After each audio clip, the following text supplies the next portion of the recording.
We're into the semifinals in the World Cup after England beat Norway 2-1 and Switzerland fell to Argentina 3-1. Tomorrow, France takes on Spain at 3 and England takes on Argentina at 3 as well on Wednesday.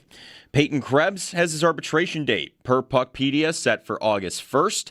And also, David Pagnotta reported over the weekend that Connor Hellebuck wants to come play in Buffalo. Looking around the NFL, ESPN's Adam Schefter reports free agent cornerback Terrion Arnold, quote, took a physical in Houston for the Texans on Thursday. The Athletic's James Boyd reports Colts quarterback Daniel Jones is cleared to do everything ahead of trading camp. And former Rams defensive tackle Aaron Donald worked out with the Rams on Friday. And the estate of former Seahawks owner Paul Allen has announced the sale of the team to 49ers limited partner Vanad Kosla. The All-Star Week in baseball is upon us. Yesterday, the Blue Jays, they beat the Padres 5-4. The Yankees beat the Nationals 5-3. The Red Sox, they beat the Mets 3-2. That's your Paddock Chevrolet Sports Update. Paddock Chevrolet with you for the extra mile since 1935. I'm Joe Cali for Western New York's Voice of the Fan, WGR.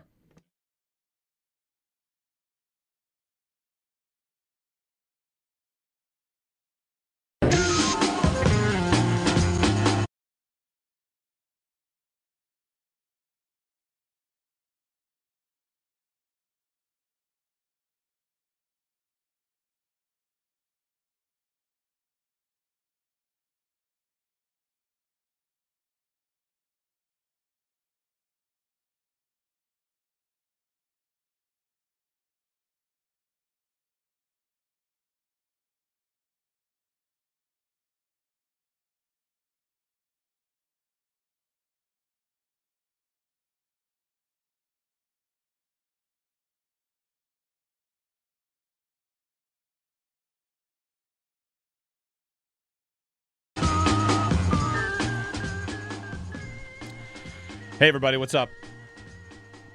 I am Hey Joe. What's up? Just launching into. I think I've already told you this kind of comparison before. When the Tampa Bay Lightning play like 5 Stanley Cup finals in a row. Yep. And too many games in too many years. Like I am that tired right now. Not tired from last night, but tired from how many consecutive nights now that it's summer that the kids go to bed a lot later. Oh, There's reason to stay up. There's going to be s'mores this night. I think I told you this last week. S'mores this night. Hey, let's stay up and watch the soccer game this night. Sure, Right. you can. Sure, you can stay up and watch. Was that this. Argentina, Switzerland the other night? There's always a reason. Yeah. Cosmic baseball was in the mix there. Yeah, right. There's always something. Neighborhood kids are playing. They're having a good time. Just let them play outside until 9:30. Yeah.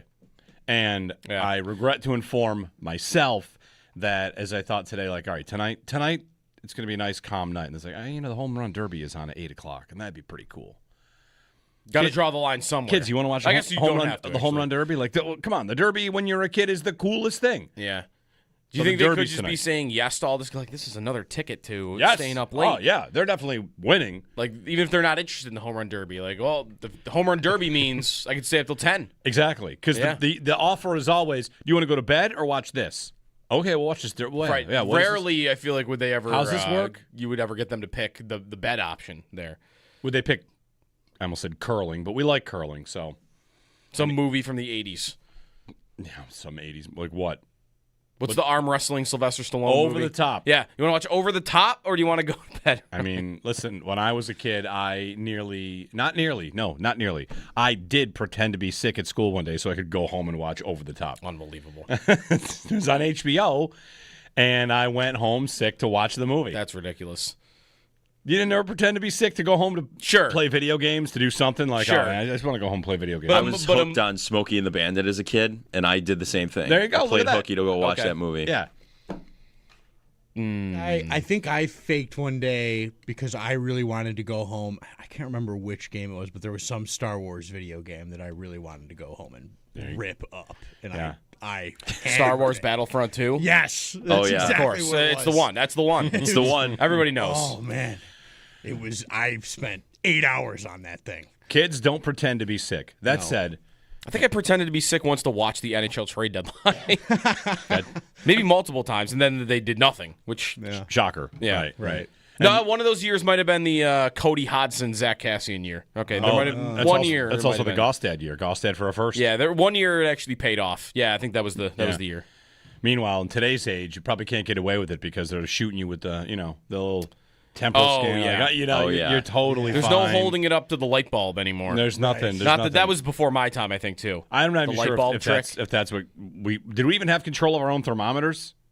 I don't even know. No, Then how'd you hold it up? For your mom, you're saying like you held up the light bulb, But that's like just from sitcoms. I don't know. Right. Did people actually do that? No, when I was in school, like it would be like I don't know, try to change your breathing to raise your temperature a couple degrees or whatever. I mean, at some point, someone must have done it because it made it into all these TV shows and movies. Right. I used to try a Right? wet, warm little washcloth. I would go in the bathroom and get hot water. So they and put feel it- your so forehead, they like, feel oh, the yeah. forehead. Yeah. Yeah, rubbing your forehead pretty quickly too. The friction Oh, that'll right, get that warm. All So right. yeah, hey, you can do that. Anything works. You'll try anything. You got to get home.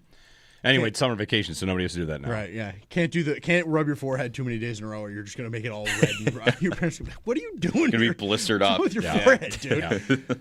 Well, the Derby's tonight. Derby memories out there. Maybe It's we'll on share some. Netflix. It is right? on Netflix tonight. Yeah, yeah.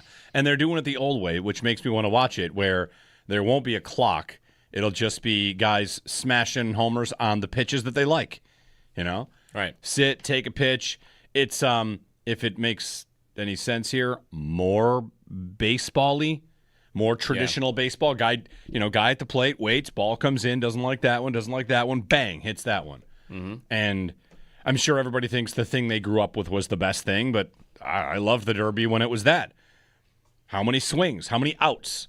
Like when we'd play as kids, you'd have someone would go bat and everyone's in the field, and it wasn't exactly home run derby, but you're just hitting, taking turns hitting because you don't maybe have enough people for a full game. Mm-hmm. Back when kids played pickup baseball outside, and it'd be all right, throw to Joe. He's got 10 outs and or maybe even 10 swings because I'm not sure if 10 swings, if we played with a fence that often.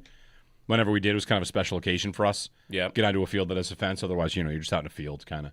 Yeah, or one of those baseball fields with a backstop that doesn't have an outfield fence. I think I grew up with Chris Berman doing the home run derby. Yeah. The back to the wall. Yeah. Josh Hamilton, I think, Josh is Hamilton. my one big one. Like, he hit, I want to say it was 26. 20 in a row. Yeah, he hit $1 million at Yankee Stadium. Yeah. Josh Hamilton hit $1 million at Yankee Stadium. If former morning show producer Dan Hager is awake, this is where he screams at his radio that Josh Hamilton did not win that home run derby. What do you mean? He didn't win that derby. He just had the best derby. Justin Morneau won that derby. Oh, like he literally didn't win the derby. did not win that derby. He just hit $1 million Really? homers in the semifinal, and then another guy won it in the final. Okay, wait, he didn't win that derby. Yeah, right. All right. Because Poor Justin Morneau. right. And for however many years Dan was the producer after, the bit we had was, remember that time Josh Hamilton was so amazing in winning the Derby. We actively would forget Morneau to bother him because Dan was a Twins fan. So, but yeah, Justin Morneau is the most forgotten, even though I sat here and remembered it, home run Derby champ because the memory is the other guy. Yeah, it's Hamilton. Josh Hamilton. It was 13 in a row, by the way. 13 hits in a row. Right, not on the clock. 28 total in that round, but it was 13 in a row. Yeah. And where is tonight's All-Star game? I'm sorry, Philadelphia. Is it Philadelphia? No, it's Citi Field. You'd think it'd be easier. I just saw a graphic for Philly. Philly. Oh, that was right. Okay. Yeah, Citizens Bank Park. Philly. That's good. Some parks are better than others. It always used to be that, like, whatever park it was the star. Yankee Stadium was great. San Francisco's great because you're trying to hit in the water.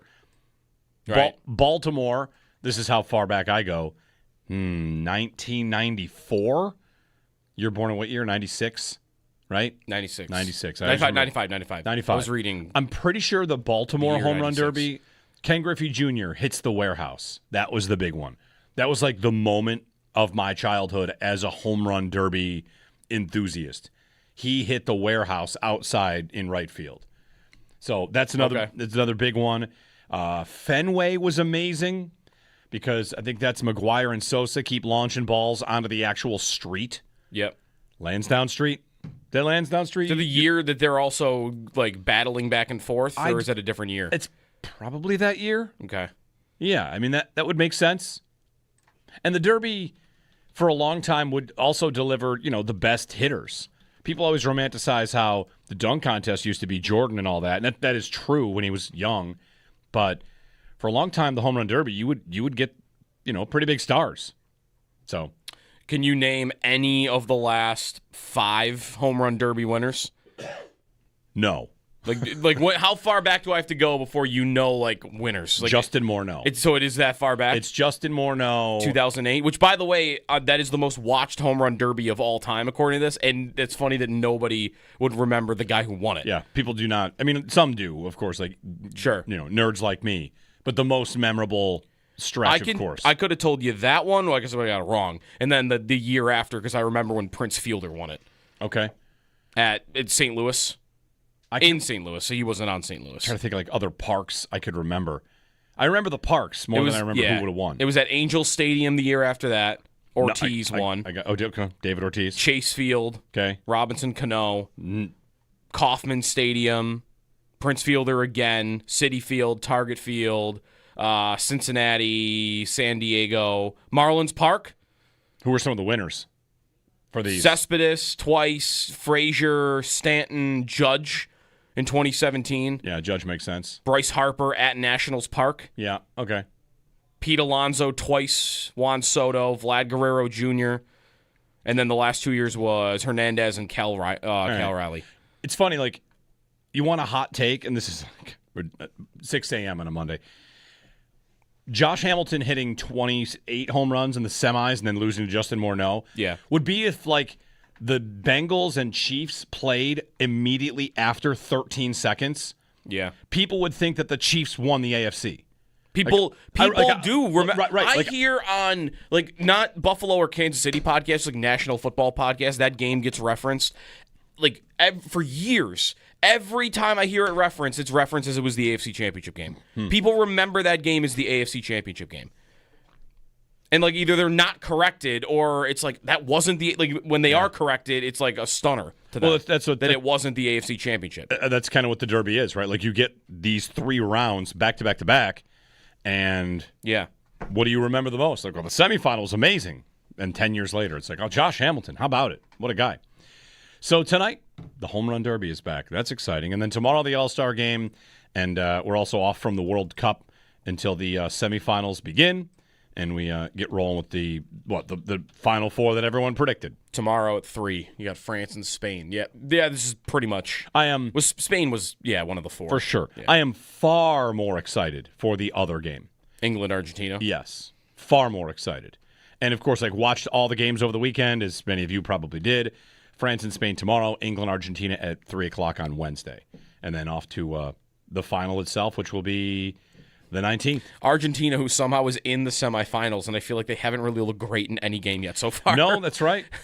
I think that's right. They've gone to extra time with Switzerland and Cabo Verde. They almost lost to Egypt. They were down 2-0 in the 80th minute. They played a couple of weak teams in the group stage. The toughest team they played was Switzerland. Right. That's the toughest team they played, and they did beat them, but they down to 10 men. That's right. And the 10 men on a dive. That will not Argentina didn't dive. You didn't watch the game. The guy from Switzerland dove. They reviewed it, and he, for diving, got a second yellow card and got ejected from the game. Oh, they reviewed it? He did review it. Yeah. Sorry.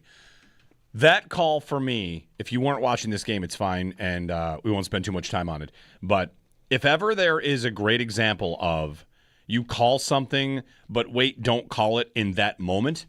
For me, that was watching them do the VAR because I was, we're at my family's house hanging out. The sound's not even on, maybe too high. I see the dive and think it's a yellow card. You gotta absolutely give that dude a yellow card for diving. Mm-hmm. They come back, they give him the yellow card. I'm like, good. And then they shows the red. I was like, oh wait, no, not like that. Right. I didn't mean it like that. If I didn't realize he already had one. If I'd have known that, I would have said you can't do that. You definitely can't, even though it's definitely the card, you definitely cannot kick him out of the game for it. Harsh. Mm-hmm. Well, that is really harsh because the whole game from there on it's in the final 12 minutes of a World Cup quarterfinal. You can't do that. Right. Review it for a card, mistaken identity. Still one of the funniest things that they call it mistaken identity. It's very odd, that they just call it diving. Like we're reviewing for that's what I would say. Just we're reviewing it for diving. That's it. Yeah. Mistaken identity is a very strange term to throw out there for it. But yeah, the dude was so emotional after the fact. Like he is bawling his eyes out. Like as he's like getting his teammates are like, you gotta go. Yeah. But like, dude, you did it. You had a yellow card and you were not touched, and you threw your arms back and went to the ground. It was really bad. You kind of asked for it. Yeah. I don't want. Brother, you didn't really give the ref much choice. It was so egregious that you were not touched. You did give the ref choice, and the ref didn't give it to you, and then VAR came in and took another choice and decided we're going to give it to you. Yeah, but that's what, like, when the ref gets called over to the monitor by VAR. So once he is standing in front of that screen, he's got no choice. Like, you're there to see if he was the one that dove, and it was, like, as bad as you could get. Yeah. Like, what is he supposed to do at that point? Like, there's no escaping the red card once that ref gets called over. Yeah. So VAR. Can't live without it, apparently. But listen, like Switzerland, I felt this way about every Argentina game, especially the Cabo Verde game, Egypt too. I'm rooting for in the moment the underdog, the upset, because what do you do in sports? A lot of times you root for upsets. And then the game ends, I'm like, oh, okay, that's fine. I think I wanted to see Argentina-England more anyway. I'm way more excited for an Argentina-England game than I would have been for England-Switzerland.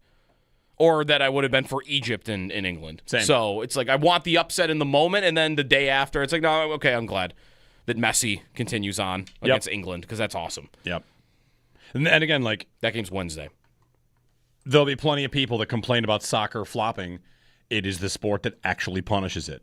For everyone that says there's too much of it, they actually do punish it. Guy got ejected from the game. The biggest game of his life. Yeah. See ya. The NFL, you flop, what happens? Like, nothing. No. Guys don't flop. Well, NBA, maybe the other team shoots one technical free throw. Yeah. That's it. Yep. Yeah, it's harsh. 803-0550 if you want to join us. And 1-888-550-2550. The goal that was scored, by the way, in that game to win it by Argentina absolutely was awesome. A Incredible. curler. Yeah. It was great. It was great. When Switzerland scored, I came alive. Like, all right, good. We're going to get a dramatic finish here. And then the red card made it a little tougher. Because Switzerland becomes like, all right, can we defend Argentina for 40 minutes straight? But anyway. Mm-hmm. So who do you root for from here? Are there 2 more episodes of Cup of Joe, by the way? There are. Multiple. Yes. Can we do multiple facts? Yes. We are going to do multiple facts on both here, because there's not enough countries to do. Right. It's just England and Argentina and France and Spain. Yeah, the one fact edition of it came to an end. The guys here did pretty good on Thursday and Friday, 2 instead of 3. Yeah. What was the fact that I failed to learn by being out sick?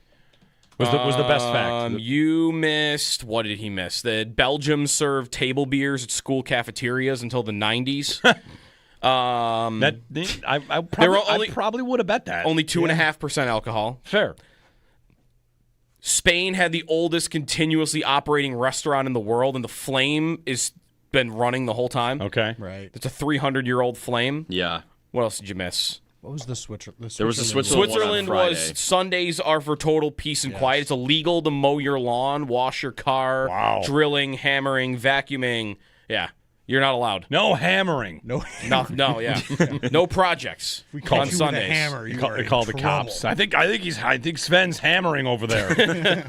No hammering. All right. No hammering. Interesting. And then Argentina was highest and lowest point in their hemisphere. Yes. That was Friday. That one would have been gettable. Gettable. Yeah, Yeah, for that sure. was Very yeah. gettable. We got that. We got it. Did you get that one? Oh, Yeah. wait. Here's how broken my brain is right now. Highest and lowest. I'm sitting here like, oh, it's like this long. But you mean highest and lowest as an altitude. Altitude. Right. Not longitude, which is where I Oh, went to. yeah. No. I mean, like, before 7 a.m. So No, I'm on longitude. The skinniest country? No, that was not the He's that was not right. the answer. Skinniest and longest? No, that was altitude. I thought you guys maybe got to Switzerland. Maybe you thought about I think Switzerland. we debated. Yeah, we because were going those back were and the forth. 2 countries with like big mountain ranges that we knew, and we were like Switzerland or One of them hits the sea and the other one doesn't. So that probably has to be it, right? Right. Someone asked for the entire list of these facts. So I I've know. got to go back and get the list together. I have them all meshed together. I don't think that what they want is the list of facts. Don't they want a DVD box set of all the segments? They might. Right. Because I think like a clip show. a playlist of Remember all those? of the World Cup of Joes. When did probably clip go back shows and find stop? What's a clip show? Like what one? Like when Seinfeld would have an episode of the Oh. season, and it's just clips from the season. Oh, like the A best of, yeah. basically. Right. Yeah, that's right. The Simpsons did a clip show. We'll stop at some Multiple. point. So that's what I think that's what they're asking for World Gotcha. Cup of Joe. Nice. Well, all right. Owen, Joe Kelly, no. Put out the DVD. I'd say the DVD box set, but who even needs DVDs anymore? Someone suggested we do this for every international soccer tournament that there ever is. So like when the Euros play in 2 years. It's There's got to be something between now and then. It's the Gold Cup and wherever. Why not? Yeah, the Gold Cup. Why Turks not? and Yeah. Caicos and Jamaica. sure. Yeah. Let's do it. Who else is in the Gold Cup with the U.S.? Who they lose? Mexico, Canada. Who did they of course. lose to? They lost to Turks and Caicos in that horrible, embarrassing one that was so bad, right? Trinidad and Tobago. That's who it is. That's what I'm thinking of. Trinidad and Tobago. Oh, the one where they missed the World Cup? Yeah. Oh, yeah. They lost to Trinidad and Tobago's backups in like a high school field. yeah. Okay. Fair enough. Listen, Anyway. as embarrassing as anything they ever do at the World Cup, nothing will ever top what that happened that night. Yeah. That's the Taylor Twellman rant. Insane. Yeah. So that'll come up next year. Yeah. 803-0550 our number. All right. Very good. So coming up on the show today, we're going to reach out to Winnipeg, see if we can get the latest on Connor Hellebuck, and we're also, I think we're set to debut the from the producers of the Alex Tuck meter, in Tuck, out of Tuck, comes the Connor Hellebuck Yeah. scale. Is it a scale? Yeah. On one side, on the left will be hell no, that he's not coming. Yep. On the right will be buck yeah, B-U-Y-C-K, buck yeah. So Yep. we've got Owen's got the little goalie going back and forth, sliding left and right. And we will grade how likely it is he's going to come, because the latest out of Winnipeg is that he is 95% to be traded, with the Sabres as the favorite. All right. I did wake up today thinking before I saw the 95%, which did that happen overnight or late yesterday? I saw it yesterday morning. Okay, I didn't see that yesterday morning. What I saw yesterday morning on Hellebuck was the Hello Hockey Show saying Yes. he wants to be in Buffalo. Yes. He wants to go to Buffalo. And I thought, that's the second or third time I've seen that in the last 3 days, maybe even Marty. Was he on with you guys, right? He was on with us. I Yep. thought Marty sounded like he's pretty convinced this guy's moving, and like Marty to me was fanning the flames of no. Nobody should be giving up on this. Yeah. And 2 or 3 little breadcrumbs got me to last night thinking, I bet tomorrow we're going to talk about how it's Hellebuck week. That it's got to happen soon, right? It's going to come to a head. Who wants me to start thinking about this again? Yeah. Hellebuck, his agent. You've said it many, many times. Can he make it ugly? Can he start to lean on them? Right. And that's what the last 4 days feel like. That has started to happen. It will come down to when that would happen, right? Because if Winnipeg if Winnipeg gets put to a place where they feel like they would have to trade him, they probably would want to do that before it does get ugly. When would you say it gets ugly? Not till training camp starts? That would be where I would wonder, what does the timing have to be? Like, do the Jets feel like, well, he's not going to be here until the first week of September, so we have a month and a half to get this done? I don't know. Maybe not. Maybe they'd rather be done with it. Maybe they want to go on vacation and not have to think about this and have like rumors and reports. But I'm with you. I still think it's very likely, and like my antenna is going to be up until he's traded somewhere. Yeah. Whether that happens this week or again, like I wonder if it could drag out, just because it wouldn't truly get uncomfortable until he's there, which does not happen until September. Unless he's going to start leaking stuff. And that would be a different version of things getting uncomfortable, right? Yeah. Like leaks to the media. Like, think about how the Eichel thing went down in the summer before he was actually traded. Well, like there were leaks and reports and rumors all the time throughout the summer, but the Sabres never moved him. But maybe they would regret it. I don't know. Like it stayed in the news cycle. Yeah. Well, the Sabres. We had grievances and agents being fired. Like there was always some. You some also update. had you had Jack speaking. No, sorry, his agent or his doctor, or was it Jack? The doctor did interviews and was about like, how it's safe and yeah. like that was, because I remember when I heard that interview, I don't remember if it was the doctor or Jack or both. He was on with Elliot Friedman and Jeff Merrick. He did like a whole hour-long episode. Explaining how the surgery works and how it's safe and who's had it and all that. Like, to me, that was convincing for me. Like, all right, well, you may not want to get it as a team. But like, the point is that he went on with them was to push things further along. And it pushed me further along. Right. Of course, one thing that happened between Eichel and the Sabres was they stripped away his captaincy because they said he couldn't play, which was pretty ugly. Right. And pretty miscalculating to this day, like a really bad move to have done that. And I don't know that Winnipeg is going to do anything to make Hellebuck madder or not. He's not even mad. No, he just wants out. He just wants to do something else, right? I'm not retiring. I just don't want to do this anymore. He's Howarding. I just want to leave here, I'll go to Channel 7 and get on there with and talk with those guys for a little while. I just want to be away from you guys. Right. No, I mean, we love Howard. But, yeah, Hellebuck, I don't know. And maybe it's Buffalo that he's telling him. Like, send me to the Sabres. Yeah, maybe. All right, well. That's kind of the vibe out there is like, and that could just be he knows the teams that are after him. And, well, again, maybe there is only one. I don't know who else is truly after him. I was going to say the next step is it's very NBA, but it's time to introduce a mystery team. I know. Is it not? Yeah, I know. Like there has to be one. If you're a Hellebuck's agent, you want to get things moved along, you've got the Sabres and the Hurricanes that have been linked. And the next step is you have to introduce the mystery team. Right. You know who I saw Chad mention yesterday? Mystery team? San Jose. Oh. That could be pretty hot. Get out of here, Sharks. I know. Greer. Don't do that to us. But that could make sense. And part of that is they signed Eric Comrie, who's been his backup for like half his career. Right, and they've got Askarov, who's a young like super stud that they could go back the other way and like kind of lighten the load of that deal. Do the Sharks have things they're ready to give up? Like that goalie would be one. Askarov is like, are you sure they'd want to give him up for Hellebuck? I think if you're getting Hellebuck, you're giving that kid up. I think that's your deal. No. If they don't want to do that, then great, take them off the That's board. what I mean. I agree with that. Like, there's a difference to me between, I'll include Luukkonen going back in the deal, and I'll include this young goalie prospect who is just higher value than that. Way higher value. He's like, he was a first-round pick, and he looks pretty legit. Like, he's in that sort of like, the Russians are just pumping these guys out. Like, Vasilevsky, Sorokin, Shesterkin, like they've got a lineage here, and like he seems to be the next in line, and like he could be pretty sweet.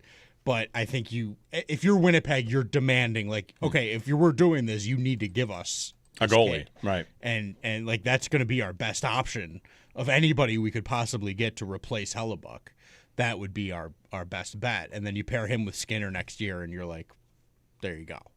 But for Winnipeg, and then San Jose is probably pretty scary. The next report I'd love to see is not necessarily like who is the other team that's in on him. Is someone get the Luukkonen list?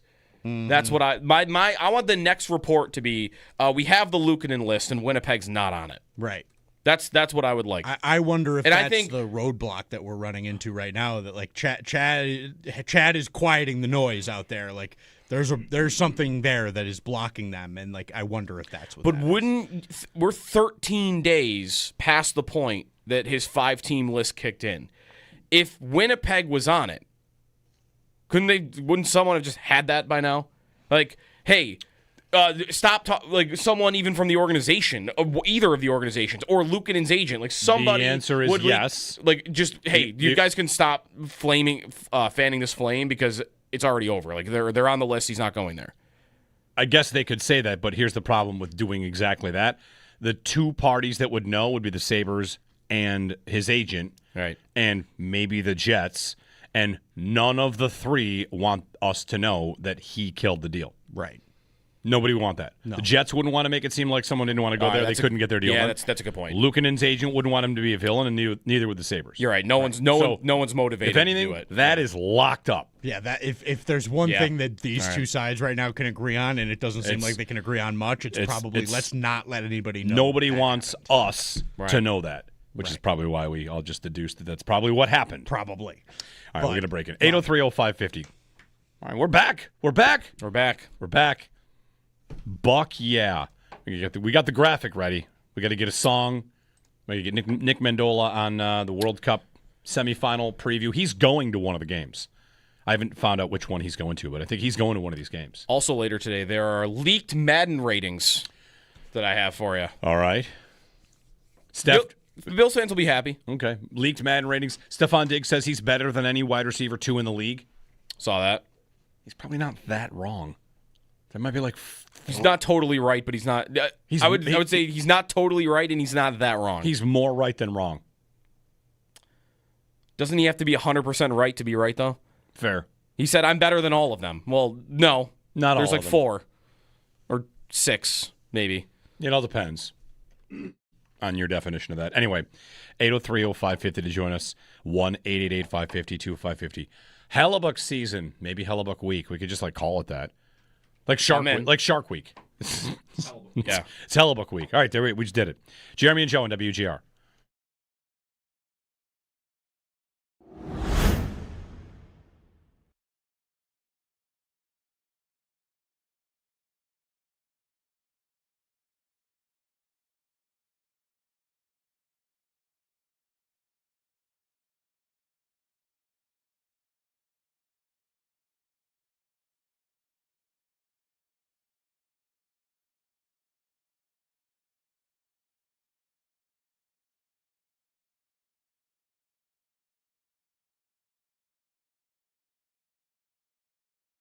We're going to reach out to Winnipeg, see if we can get the latest on Connor Hellebuck, and we're also, I think we're set to debut the from the producers of the Alex Tuck meter, in Tuck, out of Tuck, comes the Connor Hellebuck scale. Is it a scale? Yeah. On one side, on the left will be hell no, that he's not coming. Yep. On the right will be Buck yeah. Buick Buck, yeah. So Yep. we've got Owen's got the little goalie going back and forth, sliding left and right, and we will grade how likely it is he's going to come, because the latest out of Winnipeg is that he is 95% to be traded, with the Sabres as the favorite. All right. I did wake up today thinking before I saw the 95%, which did that happen overnight or late yesterday? I saw it yesterday morning. Okay, I didn't see that yesterday morning. What I saw yesterday morning on Hellebuck was the Hello Hockey Show saying he wants to be in Buffalo. Yes. He wants to go to Buffalo. And I thought, that's the second or third time I've seen that in the last 2 days, 2-3 days, maybe even Marty. Marty was he on with you guys, right? He was on with us. I thought Marty sounded like he's pretty convinced this guy's moving. And Marty to me was fanning the flames of no. Nobody should be giving up on this. Yeah. And 2 or 3 little breadcrumbs got me to last night thinking, I bet tomorrow we're going to talk about how it's Hellebuck week. That it's got to happen soon, right? It's going to come to a head. Who wants me to start thinking about this again? Yeah. Hellebuck, his agent, you've said it many, many times. Can he make it ugly? Can he start to lean on them?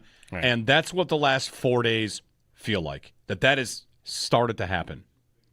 It will come down to when that would happen, right? Because if Winnipeg if Winnipeg gets put to a place where they feel like they would have to trade him, they probably would want to do that before it does get ugly. When would you say it gets ugly? Not till training camp starts? That would be where I would wonder, what does the timing have to be? Do the Jets feel like, well, he's not going to be here until the first week of September, so we have a month and a half to get this done.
We're into the semifinals in the World Cup after England beat Norway 2-1 and Switzerland fell to Argentina 3-1 over the weekend. Tomorrow, France takes on Spain at 3, and on Wednesday, England takes on Argentina at 3 as well. Peyton Krebs has his arbitration date per Puckpedia set for August 1st. Also, David Pagnotta reported over the weekend that Connor Hellebuyck wants to come play in Buffalo. Looking around the NFL, ESPN's Adam Schefter reports that free agent cornerback Terrion Arnold took a physical in Houston for the Texans last week. The Athletics' James Boyd reports Colts quarterback Daniel Jones is cleared to do everything ahead of training camp. Former Rams defensive tackle Aaron Donald worked out with the team on Friday, and the estate of former Seahawks owner Paul Allen has announced the sale of the team to 49ers limited partner Vinod Khosla. All-Star Week upon us in baseball. Yesterday, the Blue Jays, they beat the Padres 5-4. The Yankees, they beat the Nationals 5-3. The Red Sox, they beat the Mets 3-2. The Home Run Derby tonight on Netflix at 8. That's your Paddock Chevrolet sports headlines. Paddock Chevrolet with you for the extra mile since 1935. I'm Joe Cali for Western New York's Voice of the Fan, WGR.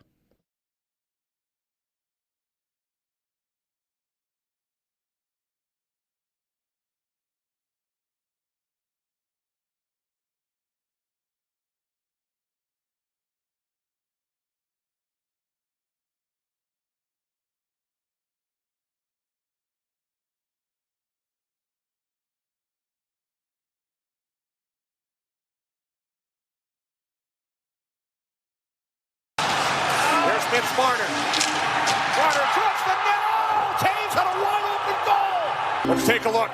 Marner looks for Taves on the backside. That puck's are going in. He got the paddle boost. Wow. Incredible. I'm happy to report to you or regret to inform you, depending on where you come down on if you want it to happen or not. It feels like it's a Hellebuyck watch week. Or it's back on because of some of the reporting out of Winnipeg. Mike McIntyre, who we spoke to on the show back on June 4th, I believe. So start of the offseason for the Sabres, maybe the start of the Hellebuyck conversation. Mm-hmm. We talked to him about the idea, and we've reached out to him to hope to chat with him again. He is reporting 95% chance that Connor Hellebuyck gets traded. Mm-hmm. Not 95% chance to Buffalo, but 95% chance he gets traded. So, the Sabres are going to be in the mix, and I wonder whatever price they're at, if they could be moved to a bigger price if it came down to it, right? If there's one team in there, it's here's the offer. If San Jose, as Owen suggested, all of a sudden comes in, hold on, let me see if I've got any more in the old, in the coffers here I can give to you. There's really just not that many teams. It seems like 3 would be your max. I mean, we have 2, Buffalo, Yeah. Carolina, and then, again, mystery team, if it is San Jose. I'm surprised we haven't received a mystery team report.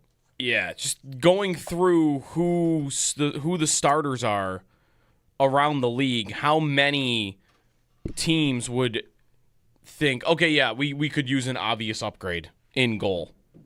I mean, I guess anybody could do that with Hellebuyck because he is an upgrade over pretty much anybody in the league, almost. But how many teams out there are going to be not desperate, just actively looking for a deal like that right now? Like, for the Sabres, to me, it makes sense. But, the Red Wings aren't going to be out there doing this move. He's from there, right? But Tampa's not doing this. Montreal's not doing this. I'd have a tough time picking out a lot of teams that... if I put myself in their shoes, yeah, it would make sense. Even San Jose. Okay, yeah, Hellebuyck makes you better right now, and I could get behind that to some degree, but you have a really talented young goalie that was picked 11th overall that's 24 years old and just got his first full season in the NHL. I'm moving off of that already. That's very different to me than I'm going into year 5 with Luukkonen, and it's been a roller coaster. Edmonton's done their moves, right? Anderson. They would have been a team I would have thought, but he doesn't want to play in Canada anymore. So finding that other team is not really that easy. Carolina continues to float out there, I guess, because they had made an offer at some point, and they don't have Anderson anymore. So I guess they honestly would be the team that I would still think about as second. Do you wonder if, in this case, what's maybe at work. It's the Sabres, it's the Jets, and it's Kevin Cheveldayoff, what he was trying to get at the draft, which got reported. Right. Now, all of a sudden, like, hey, listen, I'd like to make a deal, but I got to get something that looks like I didn't lose. Like I didn't hold out too long, right? He's in a spot, though, because that might be impossible. Right, exactly. Like I was trying to sell these tickets on StubHub. I didn't take $800, and if I sell them today for $200, I know I lost too badly. And I look like an idiot. I look like a complete fool. So I've got to find a way to make it look like I didn't get fleeced. Right. But, like, concert's coming up. You can't. You gotta figure it out. You probably can't hold on to this thing forever, and everybody's going to know that. Like every day that passes, it might sound backwards. I feel like every day that passes is a win for the teams that want to get Hellebuck. The closer you get to training camp, I think makes it more of a deadline for the Jets if it's truly, he doesn't want to come back in there. Don't ask him to come back to Winnipeg. And if that's the case, then the closer and closer we get, I think that's not good for any leverage on the Jets' part in terms of what they could get. So any reported price about what we saw around the draft, I would not be expecting that to be what it would be or what it would take. It was like 4 or 5 pieces for him. If a Hellebuck trade happened today, I would not feel like I'd be stunned, I guess, if it was that much. Without much of a market, because they might have made the mistake, honestly, in just waiting past the draft. Make your trade like that around the draft. This is not a forward. This is not a defenseman where any team could find a spot for them. No, this is not any team can find. A lot of teams have done their work on their goalie room, and he wants out. So I think you're in a spot if you're Winnipeg, than if you were trading like a Dylan Larkin and you're the Red Wings. Any team that would want Dylan Larkin, if they made a move for a different forward, they could still find a way to get Dylan Larkin in, and most teams would. Think about, Hellebuck's not the highest paid goalie. A forward that makes, like Alex Tuck, $10 million. That's maybe, I don't know. I'm trying to think of the right. How about Jason Robertson, who's going to cost $14 million? Whoever team gets him needs $14 million. Right. How many suitors will there be? Or could there be? 15 that would reasonably do it and be willing to move pieces around if he would go there? Yeah. If he was open to 15 different spots, wouldn't 15 different teams be there? Whereas with Hellebuck, if he wants, here's my list of, he doesn't even really. Well, he has a full no movement clause. He does have Hellebuck does. Right? He does have a full no move. But what I'm saying is he might say, I'll go to 15 different teams. And the reality is all right, well, we got 2. We got 2 that think what they need is someone like you. Right. And the Sabres would seem to be one of them. I'm also kind of caught at, as we have discussed, I like this idea. I'm ready for a lot of other ideas, but I don't see any other ideas really happening. They're not being linked to any other idea.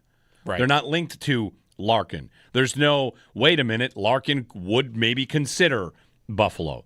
So, no. Absent that, I don't know what the next idea is. And as we see all those big names, if Larkin, if Robertson, if all these players, like the top 6, 7 guys, all of a sudden they sign, they get their trades, it all happens.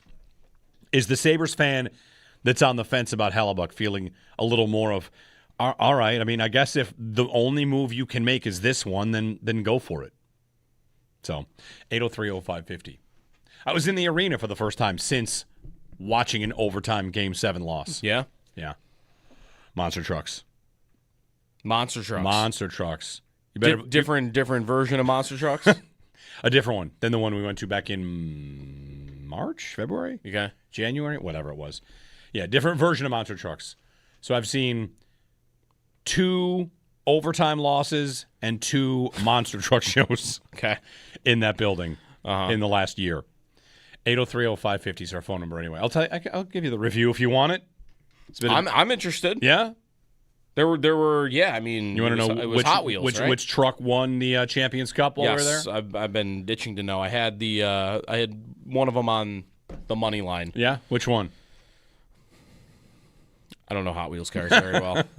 You don't know the monster trucks? No, because it's different. It's not like this isn't Gravedigger and no. Yeah, it is Bigfoot though. which made me Oh, think really? that they got the rights to Bigfoot. Oh, Yeah, Bigfoot, yes. Gravedigger, no. they made a trade for They're Bigfoot? on separate tours. It's like Live. Right. This was Some of the big ones went off on a different tour. right. Okay. I don't know if they're individuals or no. I'm guessing it's just like creations of Hot Wheels, except for Bigfoot, which has been around since before Hot Wheels. That's a No, good, Hot Wheels got to go back. Hot Wheels goes back to 1968, not the monster truck division, Yeah. Well, but just right. Yeah. but just Hot Wheels themselves. 8030550. Bigfoot goes back to 1975.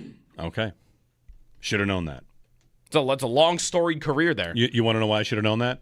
Because Why? the Bigfoot that was there was Bigfoot 75. Like Oh. a shout out to the year. Yeah, that makes sense. All right, fair enough. 8030550, the phone number, and 1-888-550-2550. Jeremy and Joe. What else do I have for you when we get back here?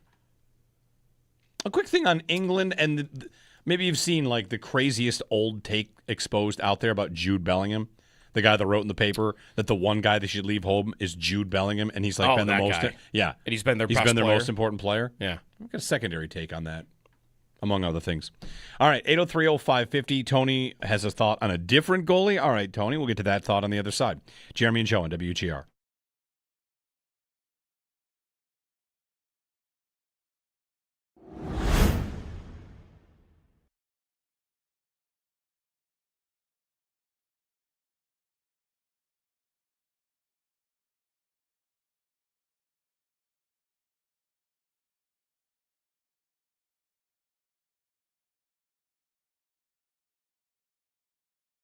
We're going to reach out to Winnipeg, see if we can get the latest on Connor Hellebuck, and we're also, I think we're set to debut the from the producers of the Alex Tuck meter, in Tuck, out of Tuck, comes the Connor Hellebuck Yeah. scale. Is it a scale? Yeah. On one side, on the left will be hell no, that he's not coming. Yep. On the right will be buck yeah, Buyck, buck yeah. So Yep. we've got Owen's got the little goalie going back and forth, sliding left and right. And we will grade how likely it is he's going to come, because the latest out of Winnipeg is that he is 95% to be traded, with the Sabres as the favorite. All right. Jeremy I Wood did here wake for up today FanDuel thinking it's Sportsbook on the biggest. Before I saw the 95%, which did that happen overnight or late yesterday? I saw it yesterday morning. Okay, I didn't see that yesterday morning. What I saw yesterday morning on Hellebuck was the Hello Hockey Show saying Yes. he wants to be in Buffalo. Yes. He wants to go to Buffalo. And I thought, that's the second or third time I've seen that in the last 2 days, 2-3 days, maybe even Marty.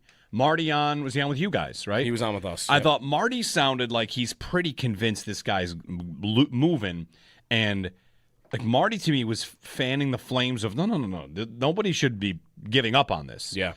And 2 or 3 little breadcrumbs got me to last night thinking, I bet tomorrow we're going to talk about how it's Hellebuck week. That it's got to happen soon, right? It's going to come to a head. Who wants me to start thinking about this again? Yeah. Hellebuck, his agent. You've said it many, many times. Can he make it ugly? Can he start to lean on them? Right. And that's what the last 4 days feel like. That has started to happen. It will come down to when that would happen, right? Because if Winnipeg if Winnipeg gets put to a place where they feel like they would have to trade him, they probably would want to do that before it does get ugly. When would you say it gets ugly? Not till training camp starts? That would be where I would wonder, what does the timing have to be? Like, do the Jets feel like, well, he's not going to be here until the first week of September, so we have a month and a half to get this done.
How'd your golf tournament go? It went really well. Raised a lot of money. It was like anxious going into it because it was the first time we had ever done that and like put it together, and everything went great. Sneaky, you crushed that. Thank you. You're going to be humble about it. It was really awesome. Thank you. You did a great job. Yeah, so. everyone seemed to have a lot of fun too, which is the most important thing. I mean, in addition to raising money, that was the most important thing. The course was great. They did a great job helping us out. Yeah, it was awesome. The golf cannon was a huge hit. I was just going to ask. I think everybody did it except maybe like 3 people. Yeah, like everybody did it. I have the pictures of it. Owen did it. I saw. Yep. Is He this had where, it turned up to 480 yards. And it was like so perfect. Like it was on a long par 5 down sort of a hill, and there was a creek right in front of the green, and it would roll to like 3 feet away from going into the creek every time. Wow. Like all the balls we shot, all were like precise? 30 yards from the green just before the It's like a wall. military-grade weapon, this golf ball bazooka. It was crazy. Yeah. It was awesome. Is this tournament where Owen nearly got a hole-in-one? He sent me a picture from the weekend. so Yes. close. Yes. And I was the closest I've ever been that day, and yesterday I hit the stick on a par 3. Wow. That was not the car hole, was it? That you came close? That Okay. was a par 4. That was 16. I Okay. hit driver. And Yeah, right. It was a There's a bomb short- That, yeah, it was There's a short really par 4 where you have to carry water. So you have to hit your drive over the water. It has to stick on the green. So him having that shot is that would have been something. good. I would Hole in one on a par 4 where it was the only hole there was no hole in one contest. right. Yeah, it was. But awesome. still, would have been incredible. Yeah, it was super fun. We had a great time. Shout Yeah. out Mike Rizzo from Sports City. He had us in his foursome. So Yeah, everything went great. We had a great party after the fact, raised money there too. One of my friend's dad who was in our group, he won. We had an autographed Josh Allen jersey. He wanted there was a big TV there. He put everything he had in that except one ticket, which he put in the Allen jersey, and he didn't win the TV, and he won the Allen jersey. Wow. Pretty Yeah. good. Incredible. That's awesome. that's Like, where are you going to put that? Like, I guess where we were going to put the TV. So, Just stare at that instead of watching TV. Yes. but everyone had a great time. And now you turn your sights to, Joe, your member guest. I have a member guest coming up. Member this guest weekend. this weekend. The white whale. Should have not I gotten hold on? it. Let me block off some spots. You got one. Nate's got one. Let me put a time on my calendar when you want to talk to me about like what it's like to deal with the pressure, as the experience. Championship Yeah, like experience. quarterbacks when they're going to the Super Bowl, they call Tom Brady, and I figure like you're. So what day? What day do you want to just really talk about We're it? gonna Mike McDonald him. We got to talk about that. We do. Oh yeah, That's crazy. That. I was getting to that. That's real. yeah. Are we sure it's real? Oh, he said it. Yeah. He Tom said I called Brady, the guy. I can't tell The tell you. Seahawks called Tom Brady, and he gave them help. It sounds like it's Tom Brady. It's not confirmed Tom Brady, but it's It better very be. much Tom Brady. I saw a report that it wasn't, that he was referring to someone that wasn't Tom Brady. It came from a bomb tradie who said it wasn't him. Was it not the guy with the statue outside of the stadium and all of that? Portnoy reports it's somebody with a statue outside. So, Yeah. Well, that's Belichick Brady. doesn't have one of those. Yeah. Anyway, all right. 803-0550, our phone number. Tony hung up. He had another goalie idea. He hung up, so we'll never know who the another goalie. I would love to guess it who the goalie idea was. I don't Yeah? even know who he possibly All right, give us some guesses on the other could side. have been in on.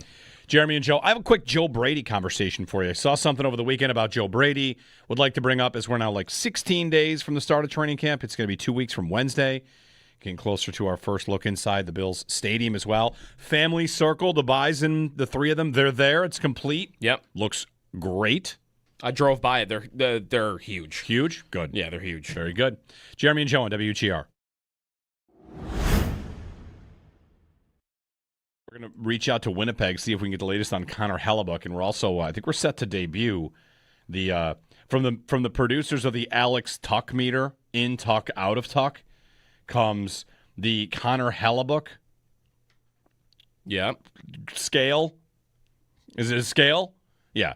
On one side, on the left will be hell no, that he's not coming. Yep. On the right will be Buck yeah, Buyck, Buck yeah. So Yep. we've got Owen's got the little goalie going back and forth, sliding left and right, and we will grade how likely it is he's going to come, because the latest out of Winnipeg is that he is 95% to be traded, with the Sabres as the favorite. All right. I did wake up today thinking before I saw the 95%, which did that happen overnight or late yesterday? I saw it yesterday morning. Okay, yeah. I didn't see that yesterday morning. What I saw yesterday morning on Hellebuck was the Hello Hockey Show saying he wants to be in Buffalo. Yes. He wants to go to Buffalo. And I thought, that's the second or third time I've seen that in the last 3 days, maybe even Marty. Marty was he on with you guys, right? He was on with us. I thought Marty sounded like he's pretty convinced this guy's moving. And like Marty to me was fanning the flames of, no. Nobody should be giving up on this. Yeah. And 2 or 3 little breadcrumbs got me to last night thinking, I bet tomorrow we're going to talk about how it's Hellebuck week. That it's got to happen soon, right? It's going to come to a head. Who wants me to start thinking about this again? Yeah. Hellebuck, his agent. You've said it many, many times. Can he make it ugly? Can he start to lean on them? Right. And that's what the last 4 days feel like. That has started to happen.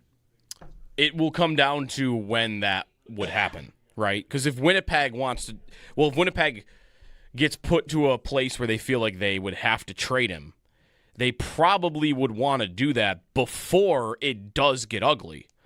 When would you say it gets ugly? Not till training camp starts? That would be where I would wonder, what does the timing have to be? Like, do the Jets feel like, well, he's not going to be here until the first week of September, so we have a month and a half to get this done?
We're into the semifinals in the World Cup after England beat Norway 2-1 and Switzerland fell to Argentina 3-1 over the weekend.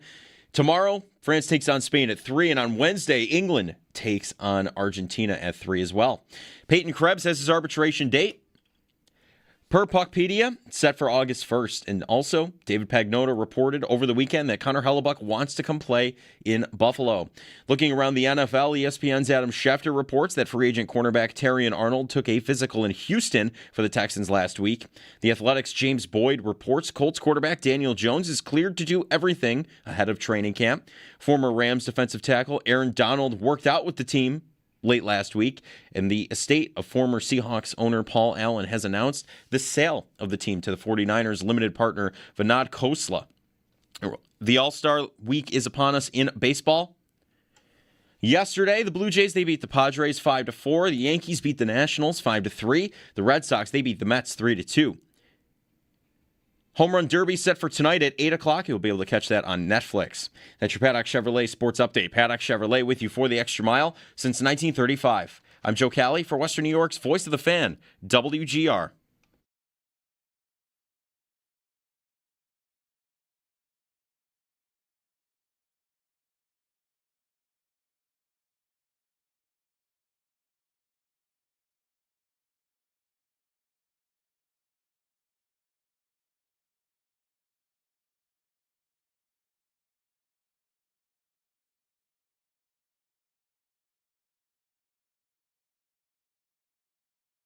Who are they? What's the identity of this offense? That's one of the calling cards of this group since they've been together is like there's a niche that they have before everybody else. If you remember in 2024, it was 6 offensive linemen. In 2025, it was the use of multiple tight ends, often 3 of them on the field. This is a team now has 5 wide receivers, Khalil Shakir, DJ Moore, Josh Palmer, Keon Coleman. They drafted Skylar Bell in the 4th round. So there's a lot of wide receivers on this team now. But there's still those tight ends. I just want to see who this offense is going to be identity-wise. What's the thing that they're going to lean on more often than not? I think that was Dan Orlovsky backed by Cypress Hill. I think that was the music bed behind him. Anyway, good morning, Jeremy and Joe. Sorry, I thought I heard Rock Superstar, and I couldn't not reference it. Maybe I'm wrong about that. I got a quick Joe Brady question for you. Good morning, everybody. Happy Monday. Welcome back. I was out for a couple days, and I'm back. Today, high 87. Tomorrow, high of 90, and tomorrow's going to be more humid. So it's going to feel hotter tomorrow. Nice summer day on the way. Hope you had a great weekend, whatever you might have been doing. I got a quick Joe Brady thing for you. So I saw a tweet over the weekend. There's a clip, Chris Brown talking about Joe Brady's offense and how it was rooted in the run game, and could he flip the script? And there was a follow-up, a quote tweet from NFL analyst with fantasy points and ESPN, Zane Donani had this. Underdog as well, FFPC. There's a strong belief the Bills could go more pass-heavy now that Joe Brady's in charge of the whole operation, is what he said. Which is kind of a little bit of Orlovsky there. The Bills have 5 wide receivers, something that maybe he might not have thought before. And I thought about this is like, do you have a belief the Bills could go more pass heavy this year out there? Most would. I'm not disputing this claim. I do. Right? I do. Yeah. And Zane Donani also, there's a strong belief the Bills could go more pass heavy. I think that is rooted in 2 things. 1, something will be changing, right? We believe something will have to change. Okay? 2, it is impossible to think it would go the other way. Correct. It's not going the other way. They're not going to go more run heavy. It would be insane. It would almost be impossible, too. They've been very run heavy. Yeah. So the belief out there that they could go more pass heavy, to me, is like, yes, I think that's a universal belief because there are 3 options. If we're just looking at run-pass balance, they could run more, no chance, be the exact same, very possible, but we think something's going to change, so pass heavier is the likely landing spot. Right. The question would be, how much? Are they going to go back to the top of the league? Are they going to go to the middle of the league?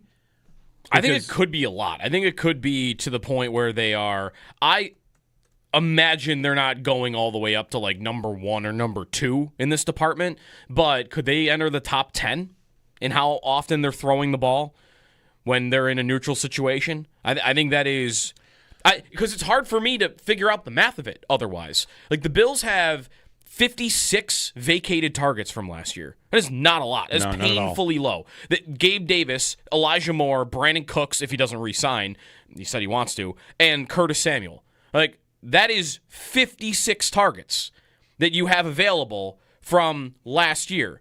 Well, who is either going up and who is coming in? DJ Moore, immediately, without getting to anybody that was already on the team, is getting the ball more than 56 times this year. He's getting the ball thrown his way probably double that. So already I'm finding a way to make those numbers work. And then if Dalton Kincaid is any more healthy than he was, he's getting more than 49 targets, right? He wasn't even throwing the ball 50 times last year. So just off of those two, that's 150 more targets thrown than last year just through to those two individuals, and that's almost conservative for them. Where are those coming from? I want to think those are coming from run plays, right? Maybe a little bit of it's coming from Keon Coleman. Maybe a little bit's coming from Dawson Knox. Maybe some from Josh Palmer. Like, you could take it away little by little, but not enough to make up for how much more involved you're going to want Kincaid in an ideal world, and also just more coming in. So I think there is going to be an uptick, but it's right. My question would be, are they going to be middle of the pack, or are they going to be into the top 10? Well, I don't think they're going to be at the bottom of the league again, and I think I'd be surprised if they're going to be like number 1 in football. Yeah, they weren't quite bottom of the league, but I can give you the numbers on this last year, like where they were in neutral pass rate and all that, but we'll do it this way. In 2020, they were a good 9% above the league average, passing the ball. And in 2021, they go up to 12% above league average. 2022, Dorsey's first year, right? Mm-hmm. They are 10% above. Then the year that Dorsey gets fired and they go to Brady halfway through, 3% above league average. Brady's first full year, 1% below. Brady's second full year, 1% below league average. So as the league average goes on run pass frequency, they spent 3 years near the top or at the top. I think I'm looking at third, first, and third in passing. Brady takes over. They plummet down to average and a little bit below. So when you say like they're going to be a little more pass heavy, my question would be like, all right, 7th, 10th, based on league average. And last year, they got pretty run heavy. Many people would wonder, like, this is a chicken or egg, right? Is it because of your weapons, or do you not have weapons because you need guys that want to block? Right. But last season, 32, I went 30, 29, 28, 27, 26, 25, 24. I can count from the bottom. It's easier. I think last year they were like 20th in where they ultimately ranked in neutral pass rate. I have them at 18th. 18th. Okay, perfect. 18th. I kind of eyeballed from it without counting backwards. Ben Baldwin's site, I have them at 18th. Okay, 18th. And I think... So where should they be? I mean, with Josh Allen, you should be like first, second, third. But also with James Cook in this run game, you would want that to be productive and not forgotten about. Well, so like what Brady has to strike here is, what's the number we want? 9th? That's the thing, because like, and you'll point this out sometimes too. Like, you're not always in the same league as some of these teams. So a lot of times the teams that are like the most pass happy in the league, a lot of times it's not even by choice. It's your defense is that terrible, or you're just a bad team. Who was number 1 in football last year? Arizona. In pass rate. Why were they number 1? Because their defense was horrible. Right? And they were a terrible team overall, and maybe their only way out. Who was the number 1 team the year before? Cincinnati. Yeah. Why? Because they had the worst defense in the league. Now, that's not everybody. Like, the Rams were number 4. The Chargers were number 5. The Patriots were number 6. Well, let me ask you real quick. Why would defense matter? This is, if you're doing neutral pass frequency, it's the win probability is taken out on both ends. True. And it's early downs only, not like 3rd and 7s. Aren't teams almost going in projecting that they have to score a lot because they know their defense is that bad? Maybe. Don't the Cardinals think our defense is this bad? We are going to allow 35 points. Like, you're right. Not everybody operates that way. Because McDermott, when they thought their defense was in trouble and going to give up a lot of points, they played run ball. I just think... Isn't that the way they switched to run ball? Was to protect... No, they switched to run ball because they were turning it over. Okay. If I had to guess right now, if and I'm more hopeful than this, but I also don't want to rule it out, that the Bills' defense is like a bottom 5 unit this year. Like, as good as Jim Leonard might be as a defensive mind, it turns out they just don't have the talent on that side of the ball, and they don't have it. Maybe they get injuries too, and the defense is putrid this season.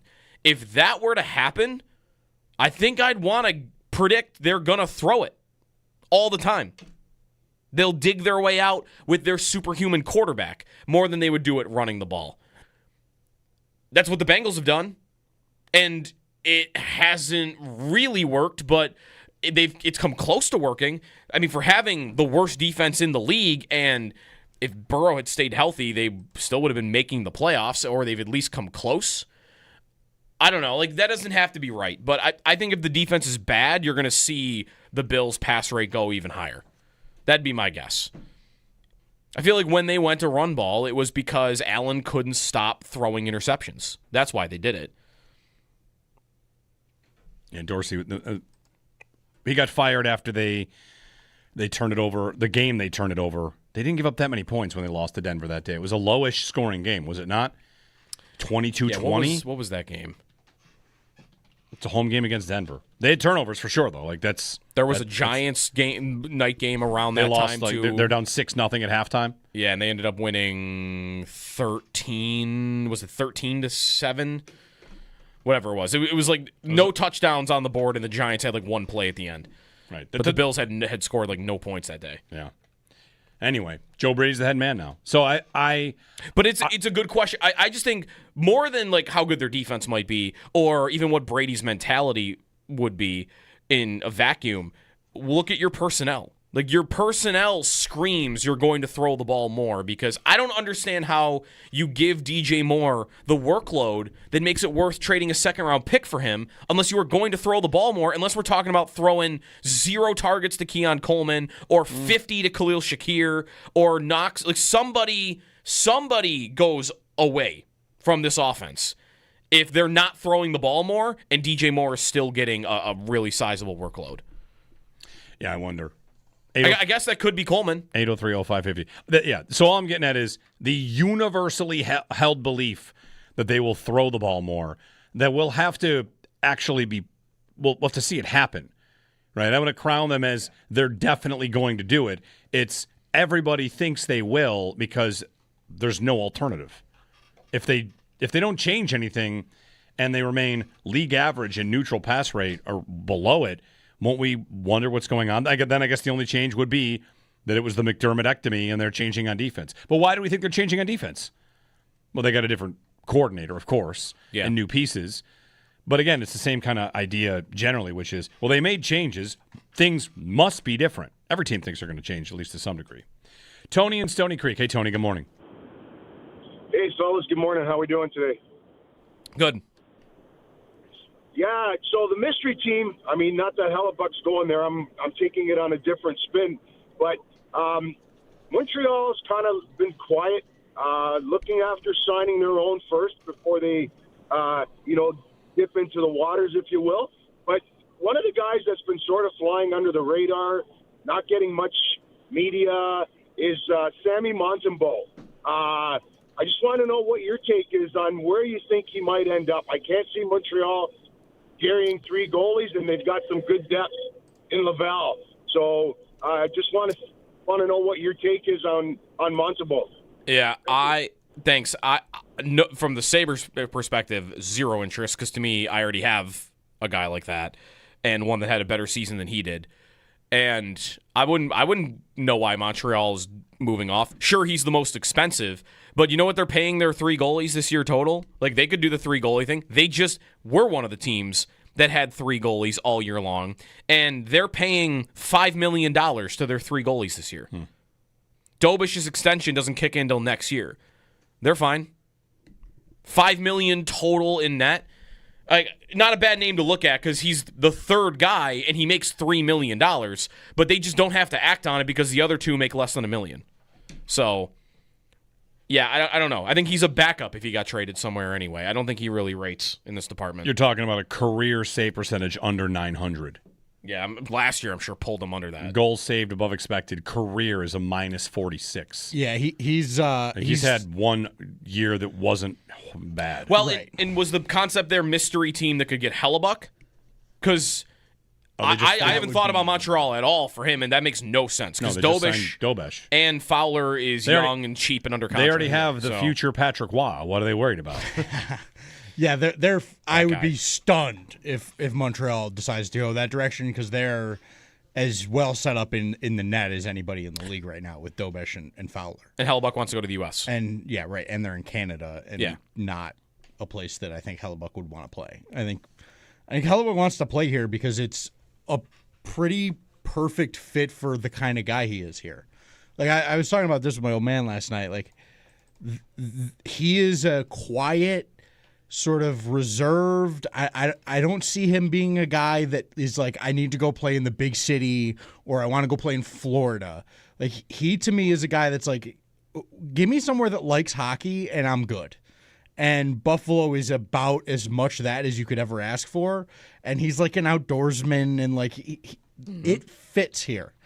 And if he has been told like, we're trading you to Buffalo, which he almost certainly was on draft night because they had to get him to agree. And he started thinking about it, that kind of worm in your brain and like doing research and like, what's his wife think, his family? Like if they all are like, okay, we're going to start looking into Buffalo because we're being talked to about being traded to Buffalo, I could 100% see him getting to a place where he's like, listen, I kind of like the sound of it. And I like the team, obviously. Like the team is... There's nobody in the league that looks at Buffalo right now, I think, and goes like, I wouldn't want to be a part of that. And so that's where I think that's all coming from. And so, you know, for a guy that has a full no move, being the place that he reportedly wants to go is a pretty sweet card to have. And so I'm curious. There is it's not being reported that he wants to go to Carolina, right? Like no. So this is the only place where we've got that. Yeah.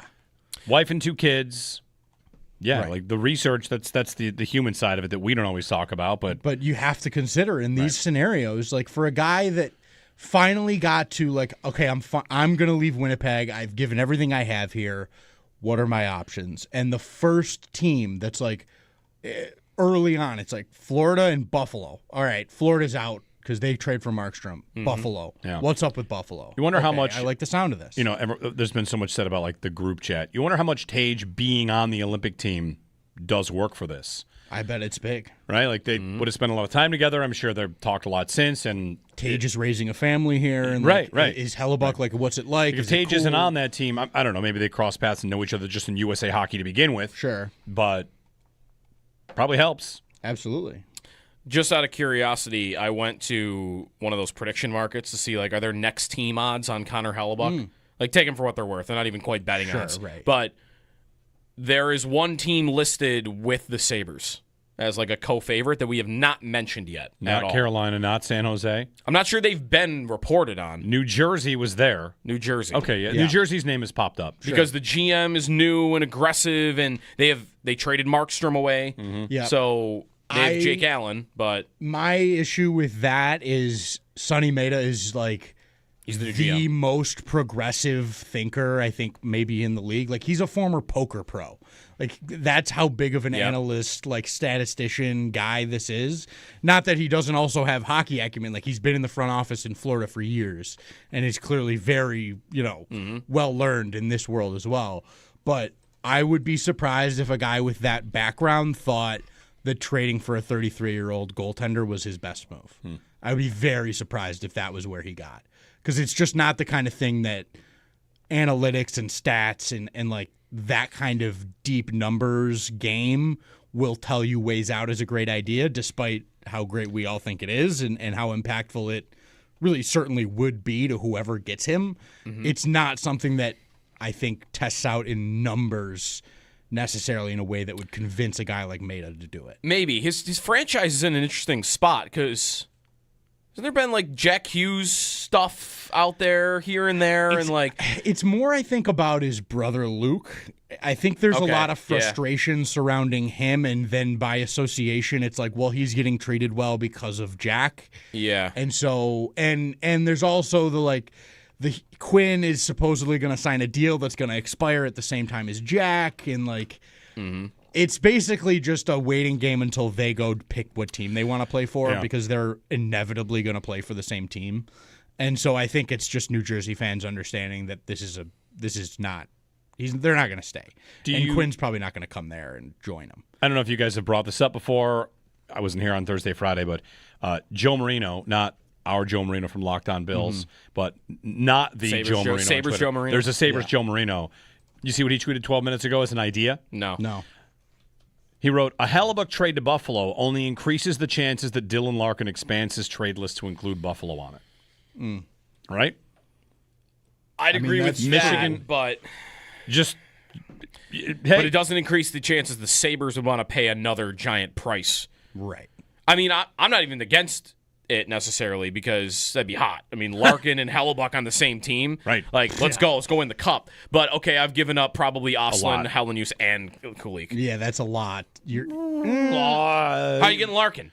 I mean, you're not even giving 3 centers away in the process. I also want to just say about Larkin, like some of the deals that I'm seeing Red Wings people like propose are preposterous for what Larkin is at this point. Like, he's good. I am not saying he's not a good player, but he is not like a 25-year-old 100-point first-line center. Right. He's a 30-year-old somewhat decent. He to me is a borderline first line center on a championship team. I think if you've got him as your second line center, then you're a cup contender truly. I don't think he's like a premier 1C in this league anymore. I just don't.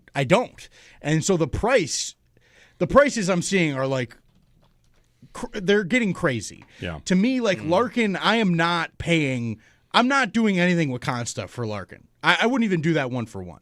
I'm not going near that.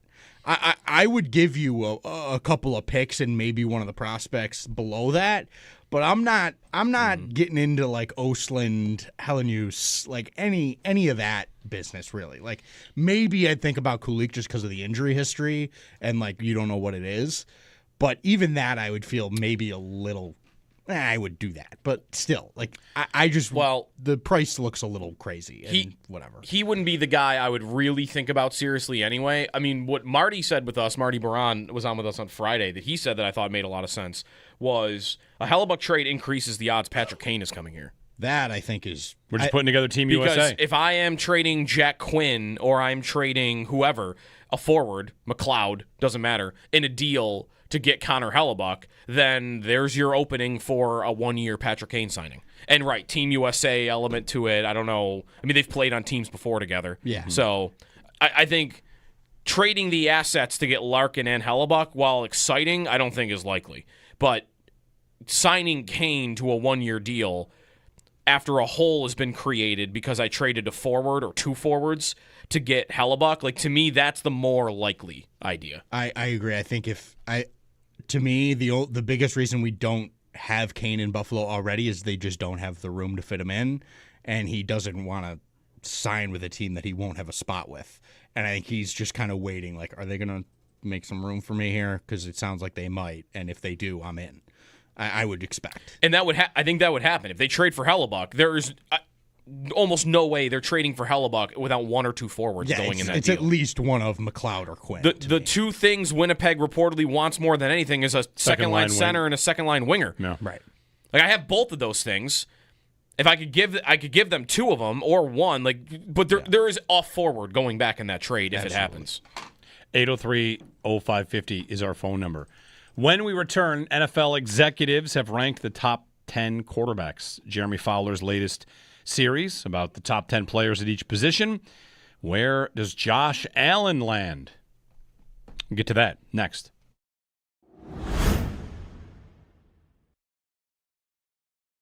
We're going to reach out to Winnipeg, see if we can get the latest on Connor Hellebuck, and we're also, I think we're set to debut the from the producers of the Alex Tuck meter, in Tuck, out of Tuck, comes the Jeremy Connor White here Hellebuck for- River Yeah. scale. Is it a scale? Yeah. On one side, on the left will be hell no, that he's not coming. Yep. On the right will be buck yeah, B-U-Y-C-K, buck yeah. So Yep. we've got Owen's got the little goalie going back and forth, sliding left and right. And we will grade how likely it is he's going to come, because the latest out of Winnipeg is that he is 95% to be traded. Mm-hmm. with the Sabres as the favorite. All right. I did wake up today thinking before I saw the 95%, which did that happen overnight or late yesterday? I saw it yesterday morning. Okay, I didn't see that yesterday morning. What I saw yesterday morning on Hellebuck was the Hello Hockey Show saying he wants to be in Buffalo. Yes. He wants to go to Buffalo. And I thought, that's the second or third time I've seen that in the last 3 days, maybe even Marty. Was he on with you guys, right? He was on with us. I thought Marty sounded like he's pretty convinced this guy's moving. And like Marty to me was fanning the flames of, no. Nobody should be giving up on this. Yeah. And 2 or 3 little breadcrumbs got me to last night thinking, I bet tomorrow we're going to talk about how it's Hellebuck week. That it's got to happen soon, right? It's going to come to a head. Who wants me to start thinking about this again? Yeah. Hellebuck, his agent, you've said it many, many times, can he make it ugly? Can he start to lean on them? Right. And that's what the last 4 days feel like. That has started to happen. It will come down to when that would happen, right? Because if Winnipeg if Winnipeg gets put to a place where they feel like they would have to trade him, they probably would want to do that before it does get ugly. When would you say it gets ugly? Not till training camp starts? That would be where I would wonder, what does the timing have to be? Like, do the Jets feel like, well, he's not going to be here until the first week of September, so we have a month and a half to get this done? There was a follow-up, a quote tweet from NFL analyst with fantasy points and ESPN, Zane Donani had this. Underdog as well, FFPC. There's a strong belief the Bills could go more pass-heavy now that Joe Brady's in charge of the whole operation, is what he said, which is kind of a little bit of Orlovsky there. The Bills have 5 wide receivers, something that maybe he might not have thought before. And I thought about this, is like, do you have a belief the Bills could go more pass-heavy this year out there? Most would. I'm not disputing this claim. I do. Right? I do. Yeah. And Zane Donani also, there's a strong belief the Bills could go more pass-heavy. I think that is rooted in 2 things. 1, something will be changing, right? We believe something will have to change. Okay? 2, it is impossible to think it would go the other way. Correct. It's not going the other way. They're not going to go more run-heavy. It would be insane. It would almost be impossible, too. They've been very run-heavy. Yeah. So the belief out there that they could go more pass-heavy, to me, is like, yes, I think that's a universal belief because there are 3 options. If we're just looking at run-pass balance, they could run more, no chance, be the exact same, very possible, but we think something's going to change, so pass heavier is the likely landing spot. Right. The question would be, how much? Are they going to go back to the top of the league? Are they going to go to the middle of the league? I think it could be a lot. I think it could be to the point where they are. I imagine they're not going all the way up to like number 1 or number 2 in this department, but could they enter the top 10 in how often they're throwing the ball when they're in a neutral situation? I think that is, because it's hard for me to figure out the math of it otherwise. Like, the Bills have 56 vacated targets from last year. That is not a lot. That is painfully low. That Gabe Davis, Elijah Moore, Brandon Cooks, if he doesn't re-sign, he said he wants to, and Curtis Samuel. Like, that is 56 targets that you have available from last year. Well, who is either going up and who is coming in? DJ Moore, immediately, without getting to anybody that was already on the team, is getting the ball more than 56 times this year. He's getting the ball thrown his way probably double that. So already I'm finding a way to make those numbers work. And then if Dalton Kincaid is any more healthy than he was, he's getting more than 49 targets, right? He wasn't even throwing the ball 50 times last year. So just off of those 2, that's 150 more targets thrown than last year just through to those 2 individuals, and that's almost conservative for them. Where are those coming from? In the World Cup, after England beat Norway 2-1 and Switzerland fell to Argentina 3-1, Tomorrow, France takes on Spain at 3, and on Wednesday, England takes on Argentina at 3 as well. Peyton Krebs has his arbitration date per Puckpedia set for August 1st. And also, David Pagnotta reported over the weekend that Connor Hellebuck wants to come play in Buffalo. Around the NFL, The Athletic's James Boyd reports Colts quarterback Daniel Jones is cleared to do everything ahead of training camp. Former Rams defensive tackle Aaron Donald worked out with the team on Friday. And ESPN's Adam Schefter reports free agent cornerback Terrion Arnold took a physical in Houston for the Texans last week. The All-Star Week is upon us in baseball. Yesterday, the Blue Jays, they beat the Padres 5-4. The Yankees beat the Nationals 5-3. The Red Sox, they beat the Mets 3-2. Home Run Derby set for tonight, by the way, at 8. That'll be on Netflix. That's your Paddock Chevrolet Sports Headlines. Paddock Chevrolet with you for the extra mile since 1935. I'm Joe Cali for Western New York's Voice of the Fan, WGR.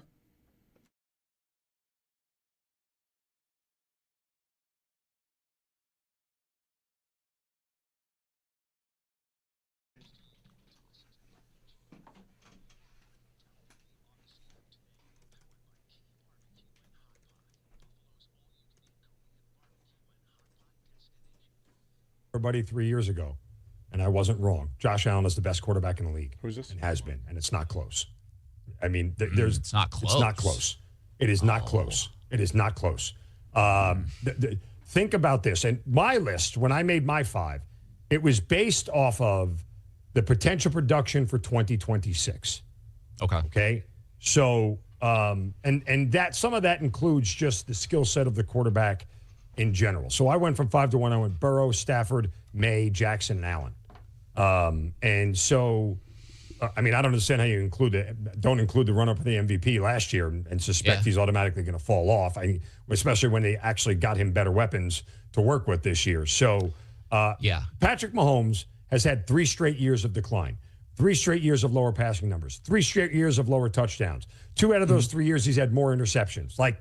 I don't understand. Everybody who's putting Mahomes at the top of this list is only doing so because of what they saw for a 5-year stretch from 2017-18 to 2022.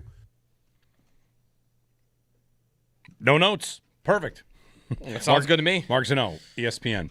Yeah, that's exactly it. You'll still see people write online, I just can't put Allen ahead of Mahomes because of the rings. Do you know what it means when someone says who's the best right now? It's not who's going to the Hall of Fame. It's not who's the best at having rings on their finger. It's who's the best one? Who's the top-ranked tennis player? Right? It's not the person that, sometimes it is, has the most championships. But the question is, who's the best? And executives in the NFL, the Jeremy Fowler polled, have picked Josh Allen as the best quarterback. I don't think Mahomes should be number 2, but okay. You could still. What should he be? Here, I'll give you the list, and you tell me if that person should have been above Mahomes. Okay. All right, number 3 is Matthew Stafford. Yes. Number 4 is Joe Burrow. Yes. Number 5 is Lamar Jackson. No. That's your cutoff? Sure, he should be 4th. Okay.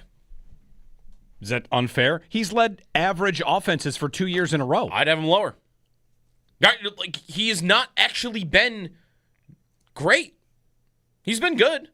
And you could blame things about his offense as to why that has happened, but he's like one of the least effective downfield passers in the league since Tyreek Hill left. And he has built, a part of this is about how good are you right now. A large part of Mahomes in the last 2 years has been a reliance on running the ball way more than he ever had before, and now you're coming off a devastating knee injury. So what's that going to look like? I'd just be skeptical that he's going to be able to run for 422 yards again, like he did last year, missing 3 games, by the way. He would have crossed the 500-yard threshold. So I wouldn't have much lower. He's still great, but no, he should not be number 1. He was pretty close to being number 1. And why was he close to being number 1? Because he's Patrick Mahomes and he's won 3 rings. Right. Right? Isn't that the only reason? There's no statistical argument as to why you would put him that high. Right. What's the rest of the top 10? So NFL. So Jeremy Fowler, ESPN. We've done this. We went over cornerbacks. We went over running backs. Yeah. So here we are. We're at quarterbacks, top 10. So it goes Allen 1, Mahomes 2. As I just said, Stafford 3, Burrow 4, and Lamar Jackson 5. Okay. That's your top 5. All right. Number 6 is Dak Prescott. Like that, I would put Dak ahead of Lamar.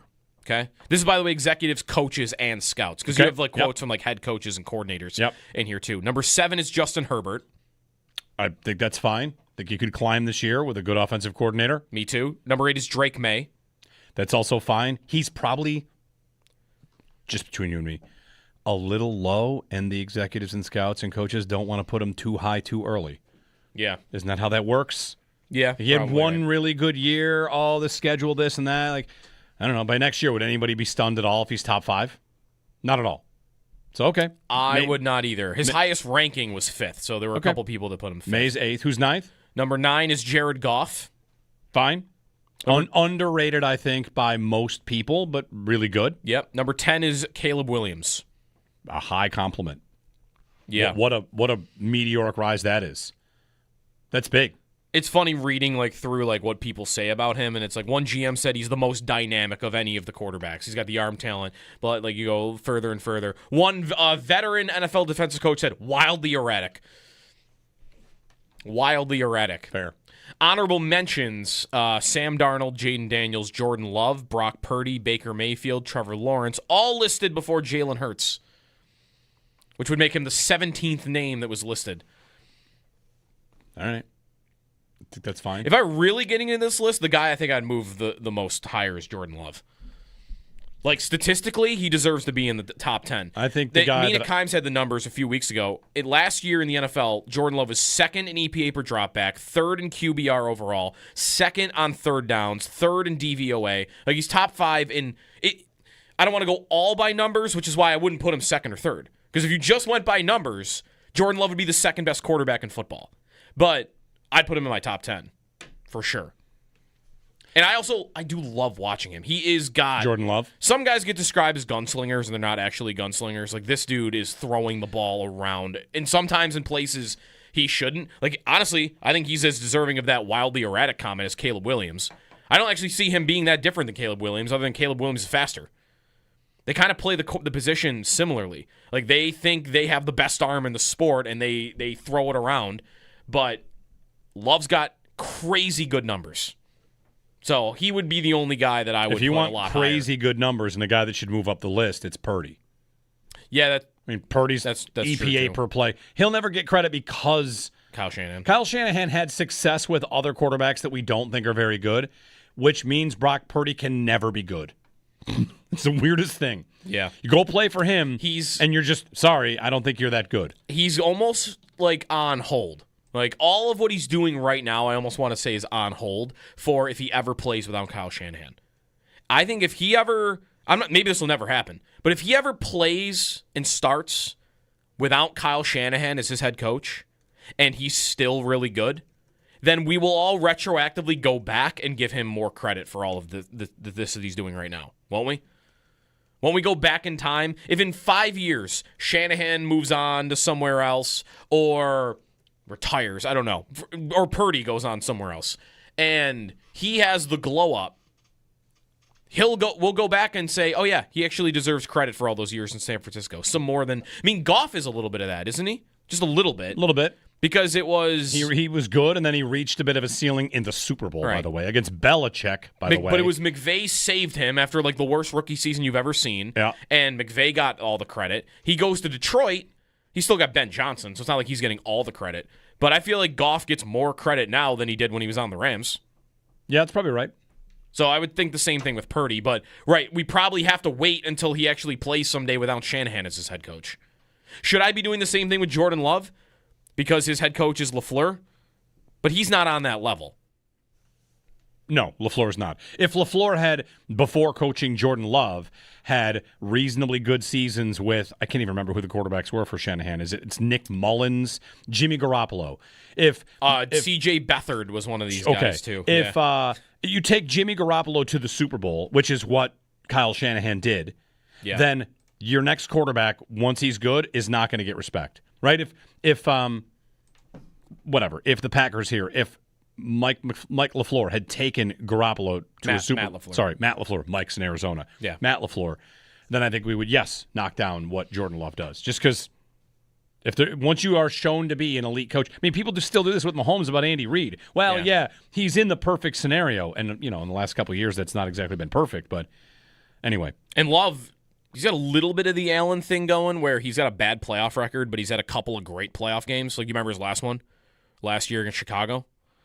He had 323 yards and 4 touchdowns. They lost.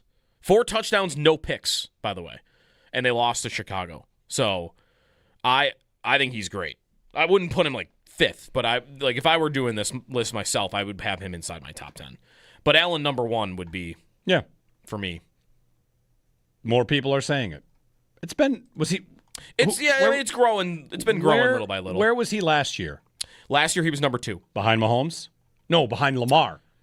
No, it was Mahomes. Mahomes, okay. Yeah, last year's ranking, it went Mahomes, because they also give you that on this list. Mahomes was number 1. Allen was number 2. Burrow was number 3. Jackson was number 4.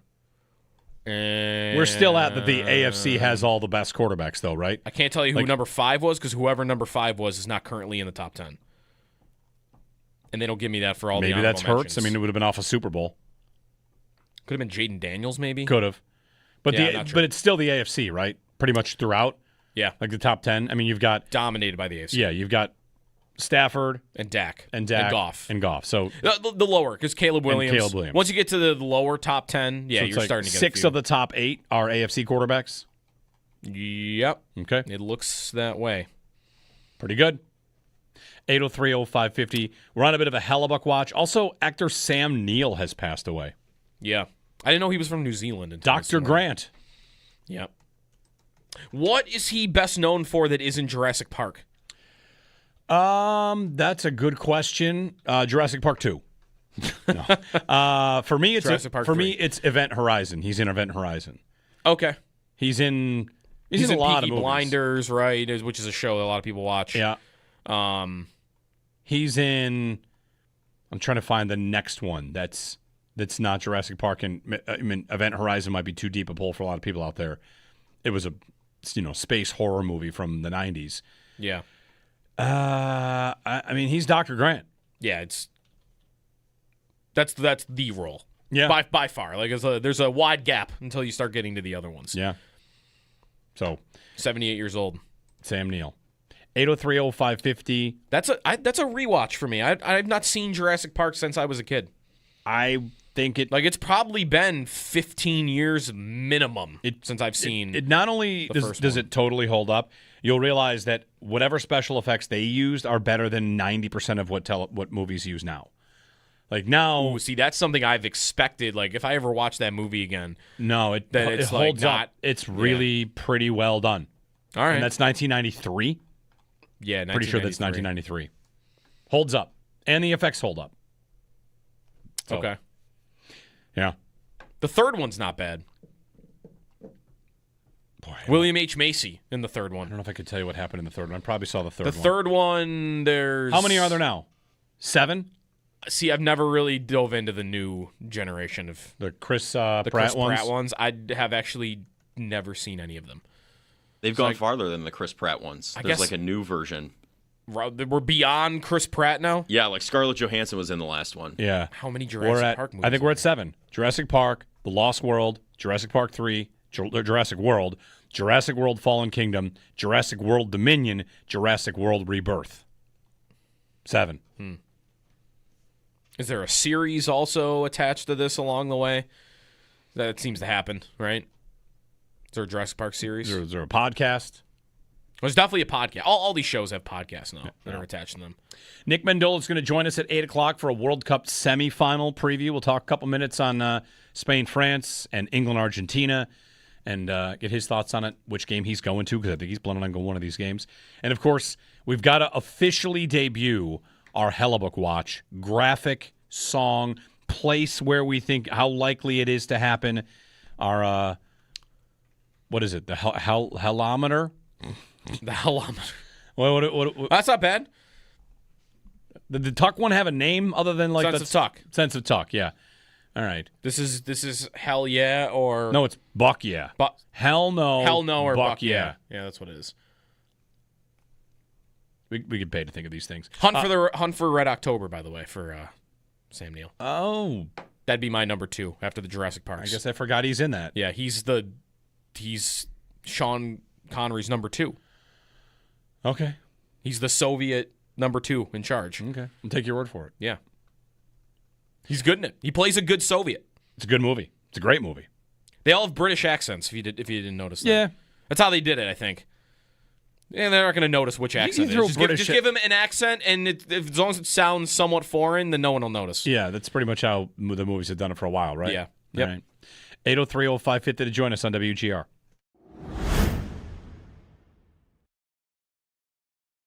There was a follow-up quote tweet from NFL analyst with fantasy points and ESPN, Zane Donani had this. Underdog as well, FFPC. There's a strong belief the Bills could go more pass-heavy now that Joe Brady's in charge of the whole operation, is what he said. Which is kind of a little bit of Orlovsky there. The Bills have 5 wide receivers, something that maybe he might not have thought before. Mm-hmm. And I thought about this. Is like, do you have a belief the Bills could go more pass-heavy this year out there? Most would. I'm not disputing this claim. I do. Right? I do. Yeah. And Zane Donani also, there's a strong belief the Bills could go more pass-heavy. I think that is rooted in 2 things. 1, something will be changing, right? We believe something will have to change. Okay? 2, it is impossible to think it would go the other way. Correct. It's not going the other way. They're not going to go more run heavy. It would be insane. It would almost be impossible, too. They've been very run heavy. Yeah. So the belief out there that they could go more pass heavy, to me, is like, yes, I think that's a universal belief because there are 3 options. If we're just looking at run-pass balance, they could run more, no chance, be the exact same, very possible, but we think something's going to change, so pass heavier is the likely landing spot. Right. The question would be, how much? Are they going to go back to the top of the league? Are they going to go to the middle of the league?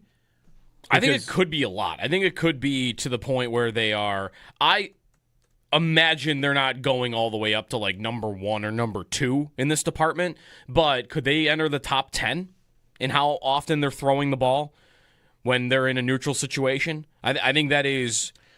because it's hard for me to figure out the math of it otherwise. Like, the Bills have 56 vacated targets from last year. That is not a lot. That's painfully low. Gabe Davis, Elijah Moore, Brandon Cooks, if he doesn't re-sign, he said he wants to, and Curtis Samuel. Like, that is 56 targets that you have available from last year. Well, who is either going up and who is coming in? DJ Moore, immediately, without getting to anybody that was already on the team, is getting the ball more than 56 times this year. He's getting the ball thrown his way probably double that. So already I'm finding a way to make those numbers work. And then if Dalton Kincaid is any more healthy than he was, he's getting more than 49 targets, right? He wasn't even throwing the ball 50 times last year. So just off of those 2, that's 150 more targets thrown than last year just through to those 2 individuals, and that's almost conservative for them. Where are those coming from?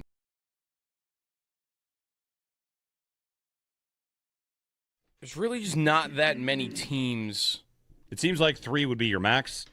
I mean, we have 2, Buffalo, Carolina, and then, again, mystery team, if it is San Jose. I'm surprised we haven't received a mystery team report. Yeah, just going through who the starters are around the league, how many teams would think, okay, yeah, we could use an obvious upgrade in goal. I mean, I guess anybody could do that with Hellebuck because he is an upgrade over pretty much anybody in the league almost. But how many teams out there are going to be desperate, not desperate, just actively looking for a deal like that right now? Like, for the Sabres, to me, it makes sense. But, like, the Red Wings aren't going to be out there doing this move. He's from there, right? But Tampa's not doing this. Montreal's not doing this. Like, I'd have a tough time picking out a lot of teams that, like, if I put myself in their shoes, yeah, it would make sense. Even San Jose. Like, okay, yeah, Hellebuck makes you better right now, and I could get behind that to some degree, but you have a really talented young goalie that was picked 11th overall that's 24 years old and just got his first full season in the NHL. I'm moving off of that already. That's very different to me than I'm going into year 5 with Luukkonen, and it's been a roller coaster.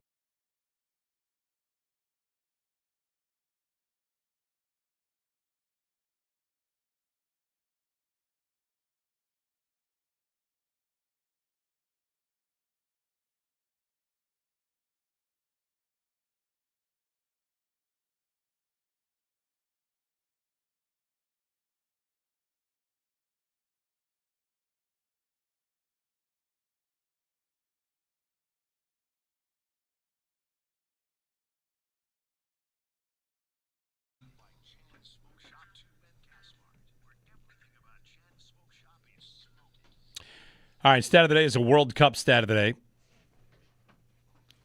Thanks to AC in the bullpen for tweeting this at all of us. Did you guys use this? I was out on Thursday, Friday. You might have used it about the World Cup final. Right. That it'll be 100 years of World Cups, and the finals are only teams from Europe and South America. That's it. No. The whole time. Every final is either UEFA or the South American Confederation CONMEBOL. CONMEBOL. Yeah. So 100 years. And it'll happen again this time. We'll talk with Nick Mendola coming up, top of the hour of NBC Soccer.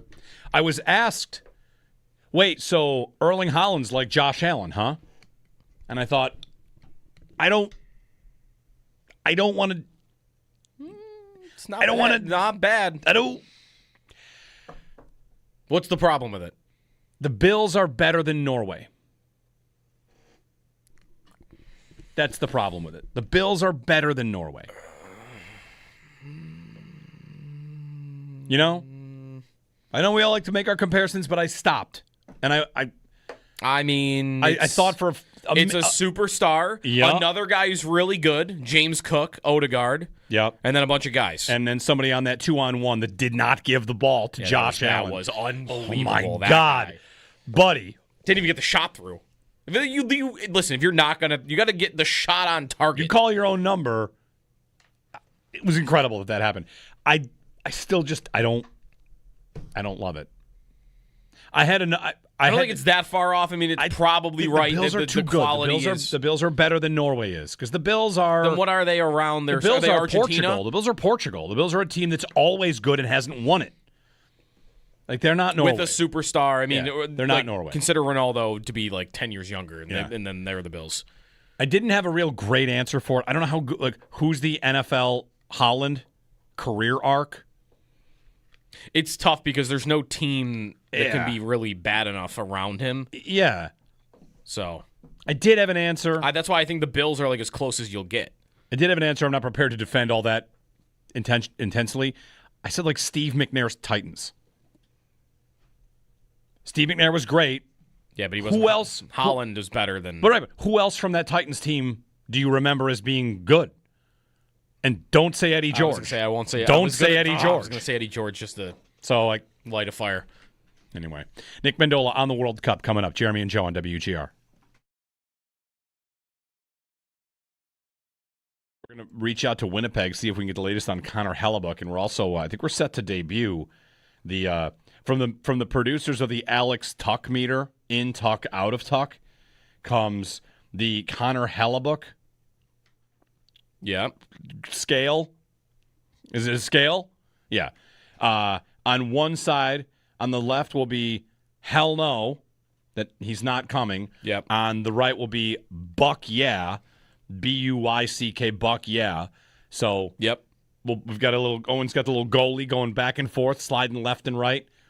And we will grade how likely it is he's going to come because the latest out of Winnipeg is that he is 95% to be traded with the Sabres as the favorite. Mm-hmm. All right. I did wake up today thinking before I saw the 95%, which did that happen overnight or late yesterday? I saw it yesterday morning. Okay, yeah. I didn't see that yesterday morning. What I saw yesterday morning on Hellebuck was the Hello Hockey Show saying he wants to be in Buffalo. Yes. He wants to go to Buffalo. And I thought, that's the second or third time I've seen that in the last 3 days, maybe even Marty. Was he on with you guys, right? He was on with us. I thought Marty sounded like he's pretty convinced this guy's moving, and like Marty to me was fanning the flames of no. Nobody should be giving up on this. Yeah. And 2 or 3 little breadcrumbs got me to last night thinking, I bet tomorrow we're going to talk about how it's Hellebuck week.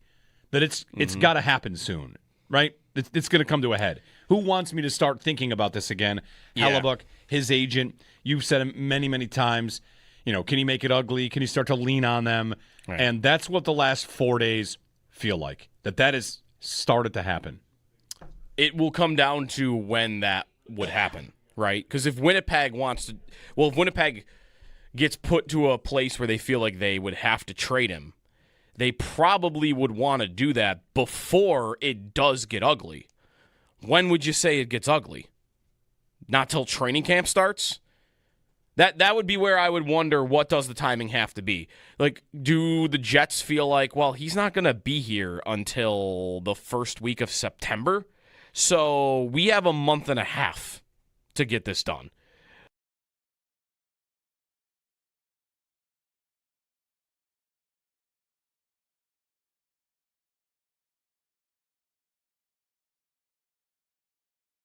There's really just not that many teams. It seems like 3 would be your max. I mean, we have 2, Buffalo, Yeah. Carolina, and then, again, mystery team, if it is San Jose. I'm surprised we haven't received a mystery team report. Yeah, just going through who the starters are around the league, how many teams would think, okay, yeah, we could use an obvious upgrade in goal. I mean, I guess anybody could do that with Hellebuck because he is an upgrade over pretty much anybody in the league, almost. But how many teams out there are going to be desperate? Not desperate, just actively looking for a deal like that right now? Like, for the Sabres, to me, it makes sense. But, like, the Red Wings aren't going to be out there doing this move. He's from there, right? But Tampa's not doing this. Montreal's not doing this. Like, I'd have a tough time picking out a lot of teams that, like, if I put myself in their shoes, yeah, it would make sense. Even San Jose. Like, okay, yeah, Hellebuck makes you better right now, and I could get behind that to some degree, but you have a really talented young goalie that was picked 11th overall that's 24 years old and just got his first full season in the NHL. I'm moving off of that already. That's very different to me than I'm going into year 5 with Luukkonen, and it's been a roller coaster.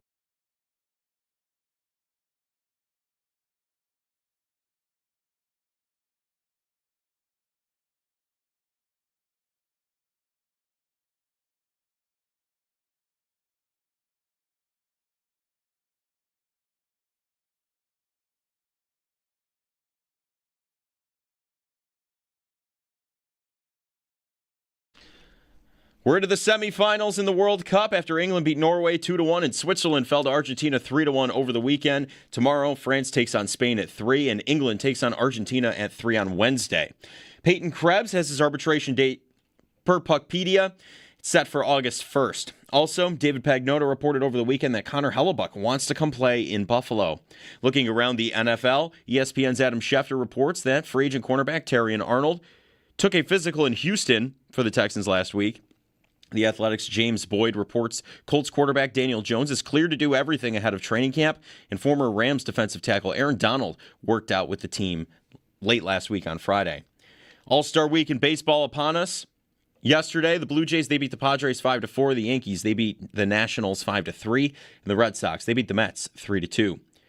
Home Run Derby tonight at 8. That'll be on Netflix. That's your Paddock Chevrolet Sports Update. Paddock Chevrolet with you for the extra mile since 1935. I'm Joe Cali for Western New York's Voice of the Fan, WGR.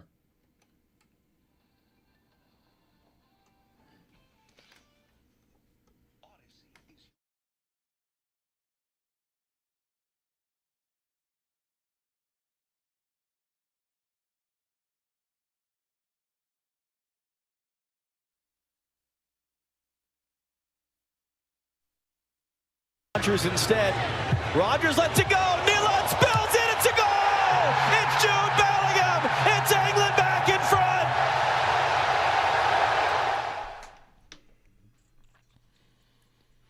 Another visit with Nick Mandola of NBC Soccer as we get to the World Cup semifinals. Cinderella stories, Spain, France, Argentina, England. Hey, Nick, good morning. We had our little office draft here. I just asked Joe to check the draft order because I know I had a high pick and I took Portugal. They were third overall. I picked them on vibes because I went to Portugal this year, and that cost me a spot in the semifinal because the number 1, 2, 4, and 5 selections have made the top 4. I also saw a number on this that it's if you add their numbers up, the number is 10, which is the lowest possible number of collective FIFA rankings to make a final. So we got 4 1 seeds here, pretty much, right? Yeah, it's chalk, Jeremy. That's what they say. Chalk. Chalk. Yes. Which of the games are you still going to one of these two? The final, right? I am. But he's going to go to a semifinal I'm now. go. Okay. Oh, yeah, that's right. I'm going to the semifinal as well. I'm going down. I mean, it's really a covert mission to tell Jason Robertson he doesn't need to make that much money. Okay, so you're going to Dallas. Yeah, I'm going to Dallas, yeah. All right, so Spain, France is Dallas, right? And England, Argentina is Atlanta? Tomorrow. Yeah, yeah. Okay. Not tomorrow. Yeah. Wednesday in Atlanta, yes. Gotcha. So you'll be at Spain, France. Well, Nick, looking back at the round, at the quarterfinal round that was, maybe we start with England and Norway because that's probably the one that was the most interesting for people that maybe were watching other than American soccer. You know, maybe the most compelling. What did you make of England getting through, and did Norway really squander an opportunity here? Geez, it's so hard to say. I mean, it's a great opportunity for them, and they definitely will feel like they should have gone farther. But I think mostly they're going to look at it like they got a little bit screwed. Yeah, I know it's a way to look at it. Between the VAR calls, whether you agree with them or not, obviously that's a big part of it. The debate over physics. I don't know if you've been following this. If a ball hit a wire or not, yes. Yeah, right. And we were told that the chip in the ball did not detect hitting the wire. Right. Okay. Even though it hit a human hair, we detected a hair. Yeah. So in another game. Yeah, the chip in our eyes seemed to detect it though. Yeah. Which is Right. The weirdest part. Yeah. But no, I mean, I guess squandered is a way to put it because they didn't get there, and England. I just don't think. Oh, man, I'm going to make so many English people upset, and they're all listening here, obviously. Yeah. But I haven't been that impressed with England outside of, very good once they've taken a lead and have had to defend and hold down the fort, so to speak. And that's something. But if you're talking about at some point you're going to have to go chase a game, I've seen less out of them than the other 3 teams. And so Norway, I thought, were better than them. Mexico in the first half against England, aside from the goals. But those goals came in a 3 minutes out of 45. Mexico was crushing them. So, yeah, survivor spirit, great mentality, as their coach has mentioned. But, I think it's been there for every team who's played England so far. Is it basically just at this point then that Bellingham has been so good? I mean, because a lot of those goals are him, right? And Kane, yeah. And Kane. It's a two-man kind of carrying the rest of it. In those situations, again, I feel bad because the American consumer and your listener is a lot better with soccer. That I don't need to make the American sports comparisons, but to me, England have been, a Crosby Malkin or a McDavid Draisaitl thing, and you can win the cup that way, and you can also flame out. But their stars are dragging them along. Bellingham's getting all the love now, and understandably so. He's been fantastic the past couple of games. But this started with Kane just doing everything they needed to get them by and showcasing that even, though he's a little bit boring as a person, he's one of the very greatest players the game has right now. Isn't that kind of the story, though, too, here they're playing Argentina, and Argentina has not really dominated anybody in the knockout rounds. They go into extra time multiple times. Are they kind of the same thing? I know it wasn't Messi that scored the amazing goal to win it, but it's kind of been the story of their tournament, too, is that everything's around Messi, and he has been lifting them up. Yeah, that's a big part of it. I think the difference is, for me at least, and I know Declan Rice is a fantastic player who had the flu or some sort of sickness for 3 days before that game, but I think Argentina's midfield has kind of quietly gone about their business. Enzo Fernandez from Chelsea has been wonderful. Alexis McAllister heads home off a Messi corner. Was a corner or free kick? Can't remember. Just know it was service in the last game. I think also Argentina have won the thing, and so that's a part of it. And there's a kind of I don't want to say a mistake being made, but one of the phrases that's being used is it's been a great tournament for football, in that the teams that are going for it, the teams that have kind of evolved, like France and Spain, it's about as good as you're going to get in terms of teams that can do everything you want in the game and entertain and score goals. Whereas Argentina and England, people are kind of thinking this could be an absolute slugfest in terms of literally like beating each other up. Yeah. That was the semi last go round, wasn't it? Didn't the Netherlands Argentina semi in the last World Cup almost like devolve into like an all-out brawl? Totally devolve.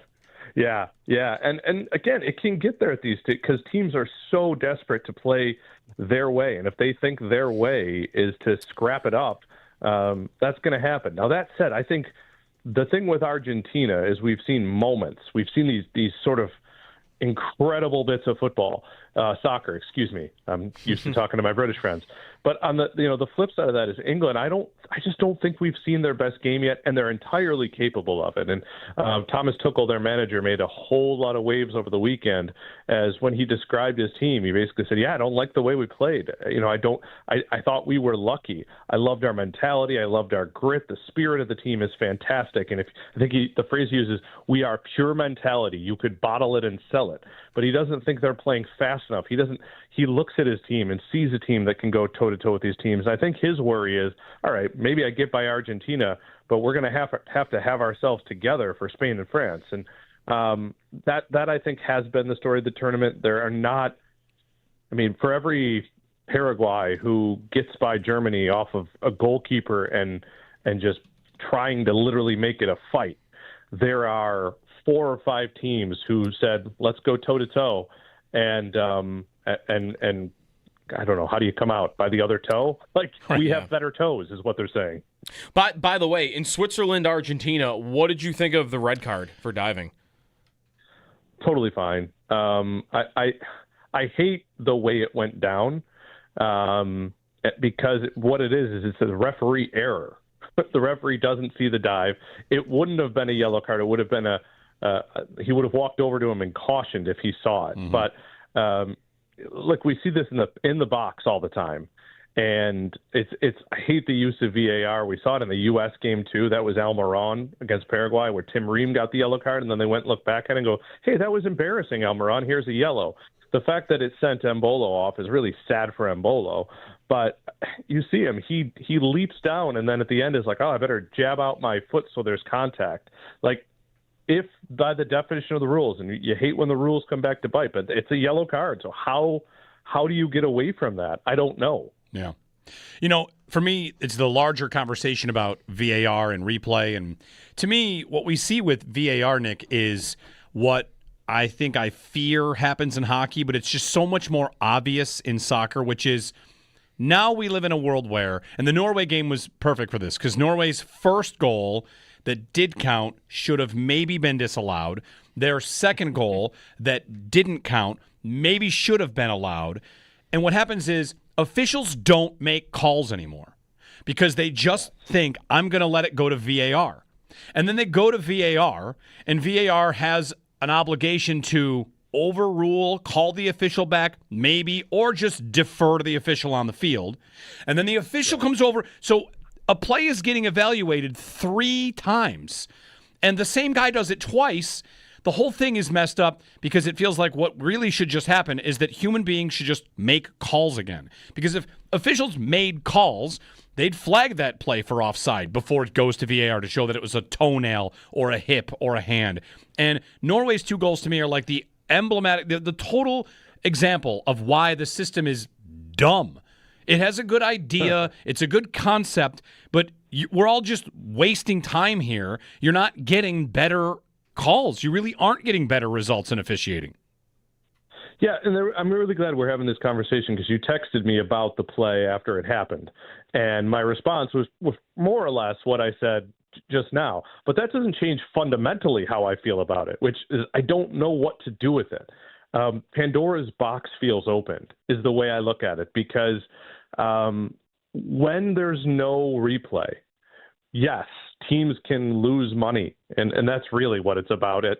That's why VAR came around. It was more for the club game, because if a team gets relegated and loses $300 million, that's an issue. But there's just this element that doesn't work. It doesn't feel right, and I would rather have the arguments about. I think there are some things that absolutely right. Violent conduct is one thing, but I think we have just taken, well, maybe we could do this. Now that we have the cameras, maybe we can do this. Hey, why don't we consider this? Why would the corner kicks being changed, right? Yeah. That is where it gets into the weeds. And when you start getting into, I'm going to push your own buttons here, right? The offside replay in hockey, that feeling you get, that should be the line. Like the feeling that comes with that, the feeling that comes with, oh, listen, the goalie wasn't the puck was in the net, but the goalie wasn't interfered with, as we saw. Like, that's the spirit that people hate. Yeah. When there is a ball that clearly goes out of play and the referee missed it, fine. But we're just getting into the weeds here. And I think that is, you have to draw a line somewhere. And the loudest voice in the room just keeps winning when it comes to VAR. Nick Mendola, you'll be at Spain, France. Mbappe is fine, right? And it'll be France and Mbappe against Mikel Merino in Spain, because Mikel Merino scores all of their important goals. Yes, as I like to refer to him as ex-Newcastle player Mikel Merino. Nice. Nobody needs to know about his next stops. Listen, this is going to be the game. This always ruins us in the end, Jeremy. But it's the game you tell your friend who has been waiting to get into the game, hey, this is the one you watch.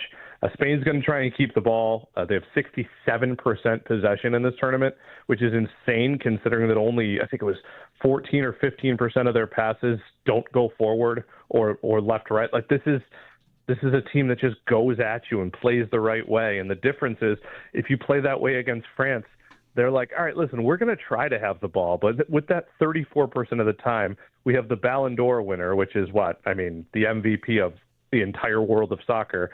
And by the way, that guy's not Mbappe. And all they do is score. And so this Tournament of Stars continues.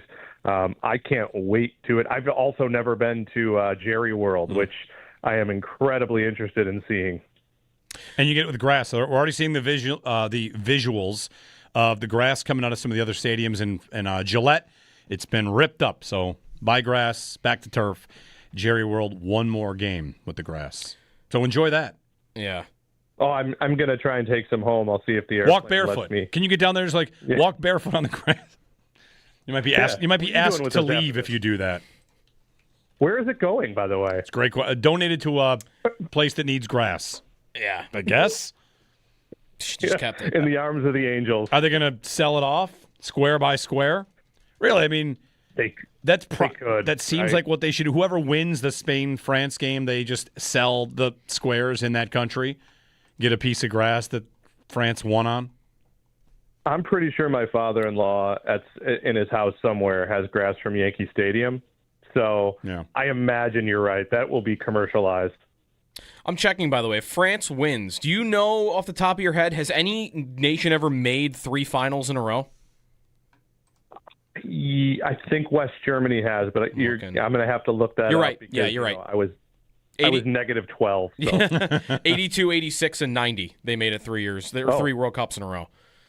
So I was alive. Yeah, you're there for that. All right. Well, what is your dream final? Do you want France-England? No. Doesn't matter? Not. No, I mean, listen, I would love to see a little bit of a change. I would love to see Spain-England. I would also not. I literally, there's any combination that works for me. It just changes who I'm going to root for. Right. If Messi makes it, I will probably want him to get his second World Cup. It's just literally as simple as that. Now the game could change it. I could start rooting against the players if they don't work as well. If England makes it, I have to balance the happiness I'd feel for a lot of people with the whole, again, the Leafs vibe. That's what drives me bonkers about England. France is the best. I think France is probably who I want the least to win. Yet, entertainment-wise, would love to see them in the final. So I think ultimately I've landed on Spain anyways. I like the idea of them They've won the Euro before, just the last Euro, and I just think there's an element of Lamine Yamal I don't know if he turned 19 yet. It's like his birthday is in the region right now, and an 18-year-old who finished second at the Ballon d'Or having that sort of moment to me, I think is really interesting. He turns 19 today. So. Yep. Okay. Thank you. There you go. Nick Mandola. All right, Nick, what's next for FC Buffalo? We know you had the playoff send-off, so what playoffs lie ahead? Yeah, thank you. We are going to take on 4-time national champion Flint City Bucks on Friday night in Flint, Michigan. And if we are to win that, we will play Sunday against either Northern Indiana or Steel City. It's a privilege to be there, Jeremy. No, but we're really excited to go to Michigan. We are 5 wins from a national championship, and you can't, I'll tell you what, I get the chills when I think about it. All right. Well, you guys are in it, so best of luck, and we'll talk once we get the final. Yeah, man, I can't wait for that. I don't even know what to do with myself. Yeah. It's a MetLife Stadium for you. But first, Jerry World. So safe travels, Nick. We'll talk again. Thanks, my friends. Nick Mandola going to Jerry World for Spain, France, and then to the final at MetLife Stadium. 803-0550. You have any further thoughts on the Holland, Josh Allen thing I was asked? I think I like it more and it's just because you're not going to get any, I don't think you're going to get any closer to an NFL comparison with a star that athletic and great and so much better than the rest of his team. And he's kind of one of one. I don't know in the who way else, that he does it. Yeah, like that doesn't. There's no other example of that to me in football. Like, because you could go down to like a worse team around the quarterback, but you're not going to find a quarterback that's as good as Holland. It's funny, the sport's very different because, like, what player touches the ball most for a soccer team, right? Is it a midfielder that's going to kind of sure, or the goalie, but like, and for Holland, he walks around and touches the ball 6 times a game and scores 3 goals. So I understand like the differences there. But in terms of like how the team is built, like I think it actually works pretty well. Yeah. I would like to, if you guys are up for this, I texted these guys this, and I didn't get much response on the group chat, but I'll bring it up here. Do you want to join my new fantasy league I'm launching, which is the 4 of us draft potential commercials we expect to see Erling Haaland in? Because this whole... So we'd be drafting the companies. Well, we're just drafting the commercial. Like, draft the commercial. Right. We are going to start... He's going to start to be in commercials around here, right? Mm-hmm. Has to. There's a story in the New York Times about how America fell in love with Erling Haaland. We're covering the love of the player. Yeah. So, Campbell's Chunky Soup. What's he going to be in? You want to do a league? Can we draft? We can get this. Imagine we're sitting here on a Thursday morning, like, bam, there it is. Oh, yeah. There it is. There he is on a Dell commercial. Who knows? Whatever. I mean, Leo Messi is in Lowe's commercials, and all he does is walk. Yeah, exactly. Yeah, He doesn't ever speak. Doesn't do anything. They have him put on a penny and, like, point at something, and then that's it. He's in a Lowe's commercial. Yeah. So you want to do it? I'm in. Oh, yeah. You're in? I like I'm it. in. I like this idea. All right. Well, how many rounds do you want to do? We'll do it right here. 4 minutes. We do 4 rounds? You wanna do 4 rounds? 4 Yeah, rounds? minutes. Okay. 4 rounds seems right. Seeing as I created this league, I'll pick first. Okay. Every time it's like, I'm just going to take the first Create a league. No randomness whatsoever. This is the rule. Like, I'm the commissioner of this league, and by the way, I get all the first-round picks. Create a league, and you can pick first. Come join. All right, the Holland League. Holland Hup. That's what this will be called. This would be one where I don't want to have the I was going to first say, pick I don't even anyway. really know what the first Who's pick the would be. favorite? Yeah. I don't know what the first pick would be. Joe Kelly in a break was suggesting Norwegian Cruise Lines. Oh. But I'm over here thinking, like, it's gonna be like McDonald's. He's gonna eat a burger or something.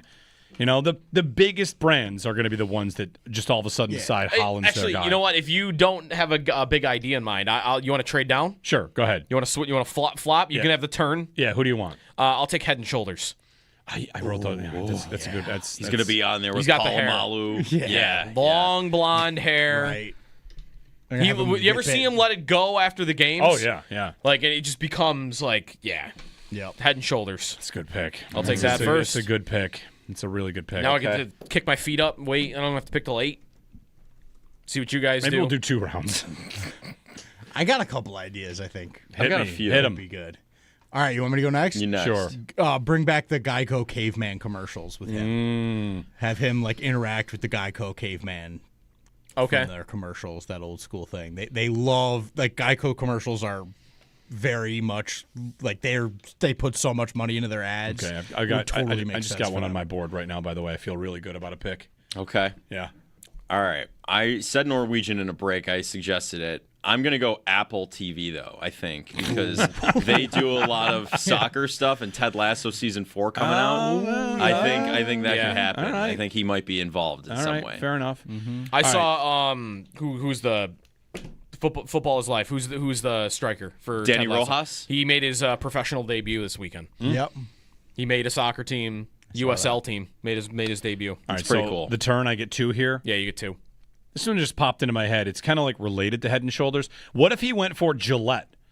Because he shaves the other part of his head to keep he's keeping this clean over here. The sides? Yeah. He's keeping that clean and keeping it clean. I'm going Gillette. That's a great. I'm also thinking of like what commercials are on during football, Yeah. the demographic, as we see Erling Haaland in commercials, definitely. Right. All right, I get another one. Oh. Now he's regretting. We can't the turn. pick like the Premier League as like No, that's just cheating, marketing. cheating. We're not doing that. Also, well, no, never mind. What? I would say it's on NBC, but you could see the commercials on other channels. It doesn't have to just be Fox. Sure, where the World sure. Cup is. Sure. Like what? Who is going to call him up and say like we got to get your guy in a commercial here? Do you guys have others on your board right now? I've got a couple. You've got a couple. Still. I think if I had to pick right now, I'd have trouble. I'm waiting for the right idea to strike. Yeah, that's how I got to Gillette. That is good. I had that thought maybe at the same time. You know what? I'm going to go Capital One. Okay. They're going to go back to their Viking theme for a while. They did that. Right. And then They did? Yeah. What was that? Vikings would whatever. They just did I it. recall. I know All that right. they did it. Yeah. So they'll do that and he'll be revealed and he'll say what's in your wallet or something. So I'm going Capital One. Okay. I'm going to go. It's going to sound crazy. I'm going to go Wingstop for number 2. Wow. He did a Chinese fire-breathing tea commercial. He likes spicy food, so they're going to put him on there all right. with a death wing. Okay. Look at that. Know the There player. you He go. knows the player. That's good. I'm just gonna go for like a Titan brand, and I'm just gonna say Amazon. He's gonna be in an Amazon. Oh, he's going to be kicking a package He's just somewhere. going Yeah, for the that's biggest package brand. onto a doorstop. Will- Who's got the most money? I to don't spend know on if we'll Erling have to Haaland? wait till the Super Bowl for this, but we'll stow this draft away. Mm-hmm. But boy, him in a Super Bowl commercial seems like a good idea. Joe, you're back. I will go with. I kind of want to go with the same type of pick that I just made. Hair. Yeah, I might want to stick in the hair department. Scrunchies.com. I don't know. That can't be real. All right, give me McDonald's. Yeah. That's a very safe pick. I mean, isn't Tom Brady in McDonald's commercials? Like, it's not like you have to be. Does he have time while giving advice to the teams that play against the Patriots in the Super Bowl? Can we really dig into that for a second? When we get back. Yeah, we should. We should. Because Dave Portnoy of Barstool Sports believes That it's Brady. Like the trail of breadcrumbs given by Mike McDonald is that Tom Brady assisted the Seattle Seahawks in their Super Bowl preparation against the Patriots. Mm-hmm. Some bad blood there. I want to right talk now about that when we between get back. Patriots I want to fans talk and about that Brady. when we get back because I have probably 3 strong statements to make. But Yeah. I can only say 2 of them on the radio. Right. I'm not even a Patriots fan. I can't be that mad. But still, it's incredible to believe that could happen. It is. 803-0550. We got to get to our helometer, the Hellebuck meter. Yep. Place him firmly as we start the week in a spot. Hell no, Buck, yeah. Is he going to land in Buffalo? Latest reporting from Mike McIntyre out of Winnipeg, 95% to be traded, Hellebuck. 803-0550. If you want to throw something our way, we'll have you here. Jeremy and Joe on WGR. Old spot.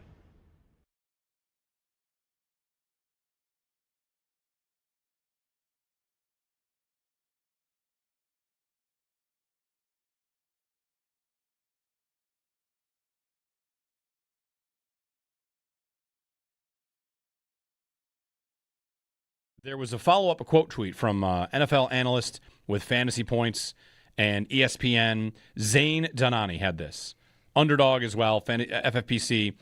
There's a strong belief the Bills could go more pass-heavy now that Joe Brady's in charge of the whole operation, is what he said, which is kind of a little bit of Orlovsky there.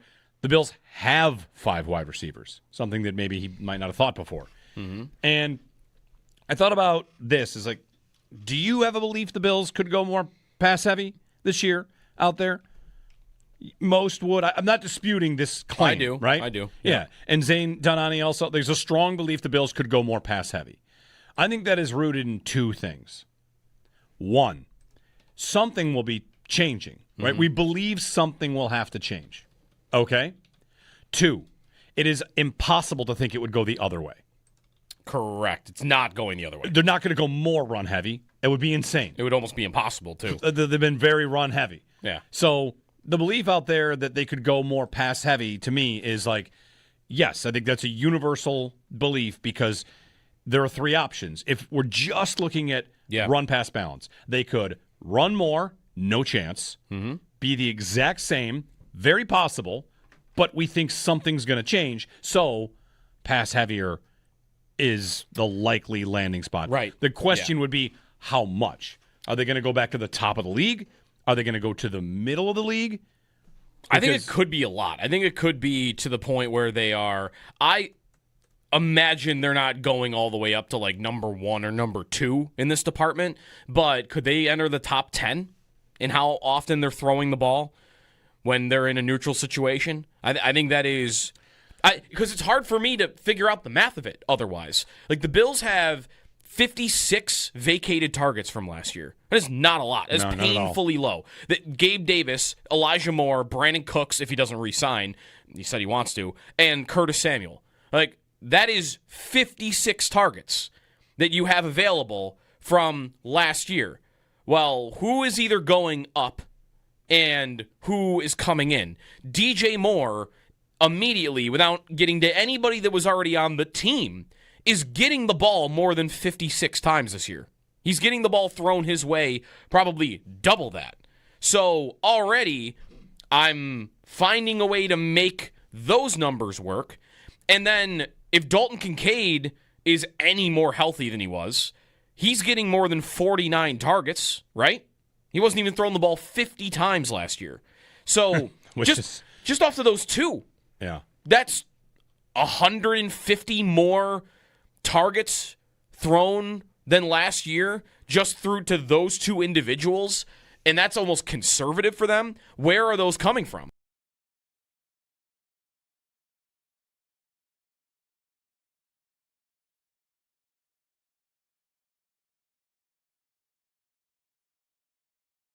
There's really just not that many teams. It seems like 3 would be your max. I mean, we have 2, Buffalo, Carolina, and then, again, mystery team, if it is San Jose. I'm surprised we haven't received a mystery team report. Yeah, just going through who the starters are around the league, how many teams would think, okay, yeah, we could use an obvious upgrade in goal. I mean, I guess anybody could do that with Hellebuck because he is an upgrade over pretty much anybody in the league, almost. But how many teams out there are going to be desperate? Not desperate. Just actively looking for a deal like that right now. Like, for the Sabres, to me, it makes sense. But, like, the Red Wings aren't going to be out there doing this move. He's from there, right?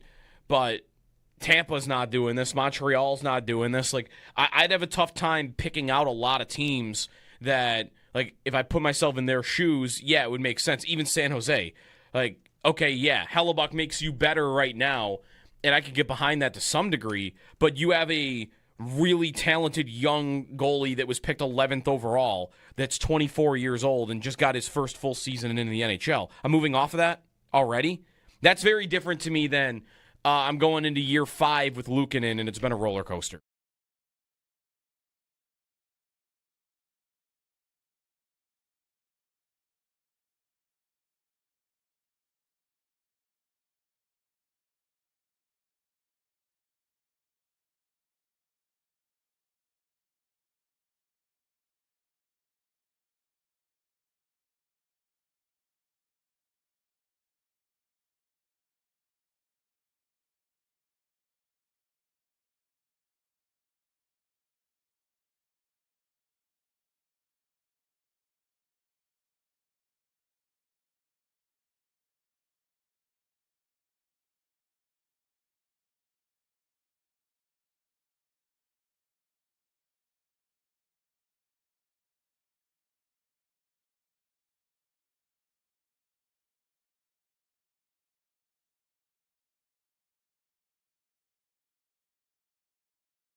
Semifinals in the World Cup after England beat Norway 2-1 and Switzerland fell to Argentina 3-1 over the weekend. Tomorrow, France takes on Spain at 3, and on Wednesday, England takes on Argentina at 3 as well. Peyton Krebs has his arbitration date per Puckpedia. It's set for August 1st. Also, David Pagnotta reported over the weekend that Connor Hellebuck wants to come play in Buffalo. Looking around the NFL, former Rams defensive tackle Aaron Donald worked out with the Rams on Friday. The Athletics' James Boyd reports Colts quarterback Daniel Jones is cleared to do everything ahead of training camp, and ESPN's Adam Schefter reports that free agent cornerback Terrion Arnold took a physical in Houston late last week. The All-Star Week in baseball is upon us. Yesterday, the Blue Jays fell to the Padres 5-4. The Yankees, they beat the Nationals 5-3. The Red Sox, they beat the Mets 3-2. Home Run Derby begins tonight at 8. You'll be able to catch that on Netflix. That's your Paddock Chevrolet Sports Headlines. Paddock Chevrolet, with you for the extra mile since 1935. I'm Joe Cali for Western New York's Voice of the Fan, WGR.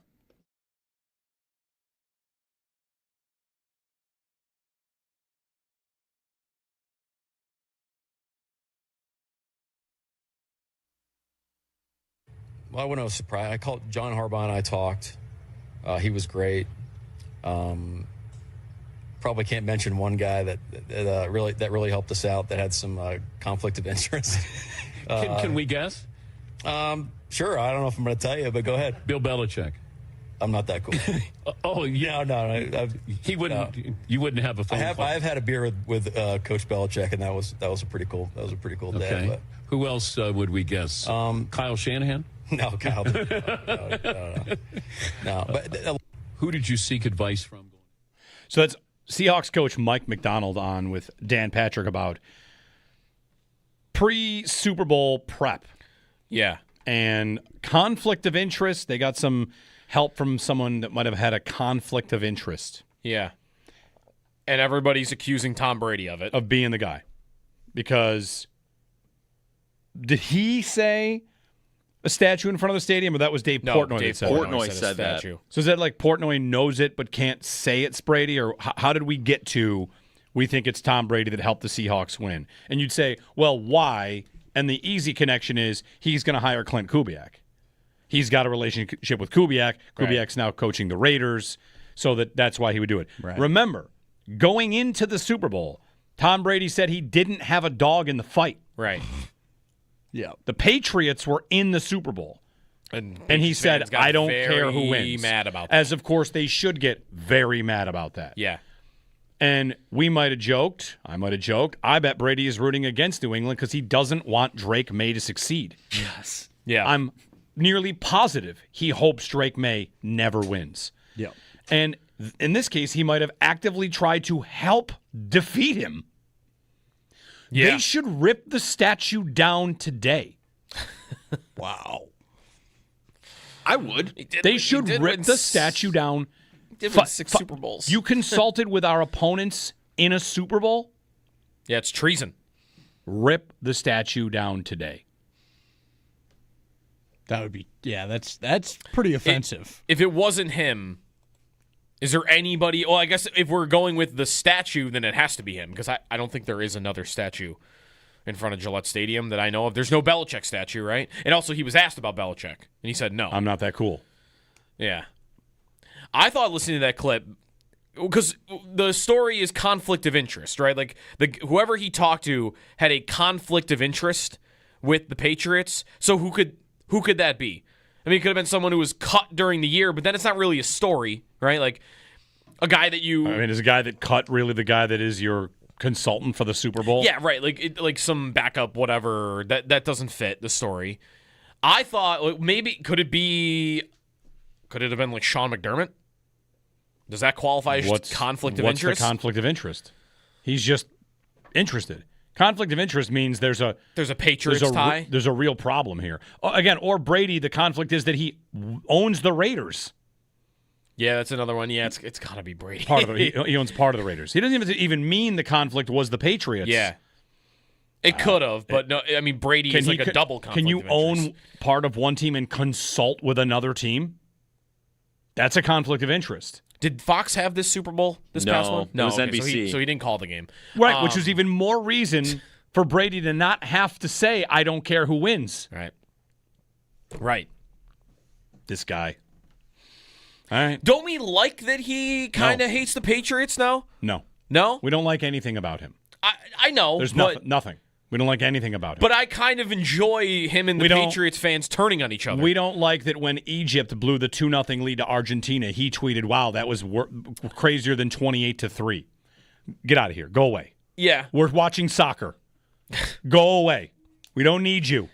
Oh, man, one of the games early in the tournament, he tweeted that it was the best World Cup ever, and then they spent like 8 minutes of the broadcast debating Tom Brady's question, and they kept referencing Brady's question like it was the greatest. How could anyone have thought such a great question? Like, what? He just asked if it was the greatest one ever. That's it.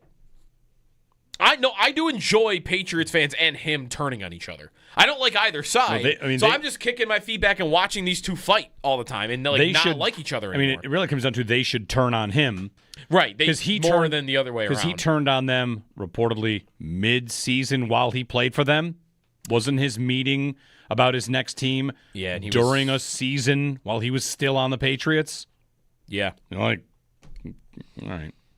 It didn't end great, it sounded like. Belichick too. Right, yeah. I mean, they're both maybe rooting against the Patriots. We know Belichick's rooting against the Patriots, right? Yes. That is certainly. I think, yes. Yeah. That is certainly happening. 803-0550 and 1-888-550-2550 to join us. What else happened this weekend? Conor McGregor happened this weekend? No, well, not really. Well, right. Could have happened to a better guy. Stepped in the ring, bang, torn ACL. Sweet. Yeah. Yeah, hopefully you didn't stay up for that one. I did not. No. Oh, good. You didn't miss anything. So I was sick for a couple days. You know what I did? So I kind of like quarantined myself away from my family and had time to just watch stuff. Like, what should I watch? I think I mentioned to you on the show before that I was considering doing this, and I did it. I started a rewatch of The Sopranos. Oh. I just Great did decision. 2 days ago. Yeah? Yeah. Great decision. How long have you ever done a rewatch? No. Did you watch it live the first time? Yes. So we're talking about a 20-year. Yes. Oh, great. Great idea. I remember like 3 things that happened in the entire show. The finale? How about the honestly, don't tell me. Okay, I know so little about a show that I did watch 20 years ago, in part because I think when I watched it the first time, I'm in college, we would get together and all sit around and watch it, appointment television at the time. Yeah. And I didn't really love it at that time because I'm probably 20. Yeah. And I thought, all right, I guess we're watching this. I probably jumped in season 3 or something. Okay. So here I am just watching a show that I know I've seen, but I don't remember much of. And I'm sure stuff will come back, but that's good. Yeah. I love that show. So a rewatch of The Sopranos was get sick, start a show. That was the plan. Yep. And my wife I said she has, of course, seen it and maybe even rewatched it once. And it's the perfect scenario because we don't have to wait for each other. She's like, you just watch and I'll just jump in when I'm ready. In and out. Perfect. So yeah. Have you rewatched it multiple times or what? I did not watch it live, obviously. I watched it for the first time maybe just before COVID, and then a year or two ago I did a rewatch. Yeah. I could definitely see myself doing another rewatch down the road at some point. Yeah. Yeah, I love that show. No, you know what? I've done 2 rewatches. I think I've seen every episode 3 times. How many shows deserve the full rewatch? Sopranos is one of them. Breaking Bad is absolutely one of them. I've done the Breaking Bad. Breaking Bad is you should rewatch that 10 times in your life. I've done the Breaking Bad rewatch. True Detective season 1. I've done. I've not done the rewatch on that, but it's on the list. We did that not that long ago. Maybe actually when my wife was pregnant, we did. She had never seen True Detective, and I had seen the first season, but years ago. I'm like, let's watch the first season. Then it was over. It's like, all right, we're going to season 2. We're not watching season 2. No. This is a 1 season. We don't need to go further than this. Season 2 is not rewatchable worthy. So that's on the list. Yeah. I would say Better Call Saul, if you've gone through that show, is then rewatchable after that. I never got all the way through The Wire. I don't know what happened, but I know that it was great when I was in it. Yeah. And I just have to kind of commit back What to that. season did you fall apart in? 2? Oh, yeah. I mean, then you haven't really... if it's 2, then you've never even really seen it. I think I saw a little bit. You got to get to of 3, now 4, that I'm 5, thinking 3 and about 4 especially. 3 and 4. What Yes. I've heard is. I've heard that about that show, and it's like if you tell me the first season, just make your way through it, and then it'll be a reward. That's after. not it. The Wire, I feel like I've got to watch 2.5 seasons before I'm rewarded. No, season 1 is great. Season 1 is great. Yeah. Okay. Season 2 is the problem in The Wire. You got to get through That's it. what I think got me. Is You gotta- I you got gotta- through you gotta season 1. get I was through like, it. this is awesome, and then season 2 was a little bit like It's ugh. entirely different show. Yeah. And not yeah. The show I'm attempting to rewatch right now that I'm excited about because it's been a couple years for me is Succession. Oh yeah, which I love. I don't know if that's a good rewatch show though. I'm thinking it probably will be. I went if you through like Narcos again last year at some point, and that was fun. I like Sopranos might be the number one rewatch. The only thing is it is dark. So, like, I don't know. Do you want a rewatchable show to be that dark? Sure. I mean, I'm okay with it. yeah. but I don't see a problem with it. How many of those shows we just named aren't? Sopranos is Breaking Bad's pretty listen, dark. I think Sopranos on the exactly. Like, Breaking The Bad's Wire is not like a These are light not, these are not watch. rays of sunshine. But I think Sopranos, though, when you rewatch it, I don't think I thought this the first time I watched it, but the second time I watched it, like, this show is funny. Oh, yeah, that's definitely true. Like, this is a funny show. Yes. It's not a comedy, but it is. It kind of is. Kind of is. Yeah. It's very funny. Yeah. I really I did it for the first time last year, and it was awesome. The other one that's it's a big task because like how many seasons is Breaking Bad? 5? 5. Okay. 5 seasons. And I have done this one. The Game of Thrones rewatch is absolutely.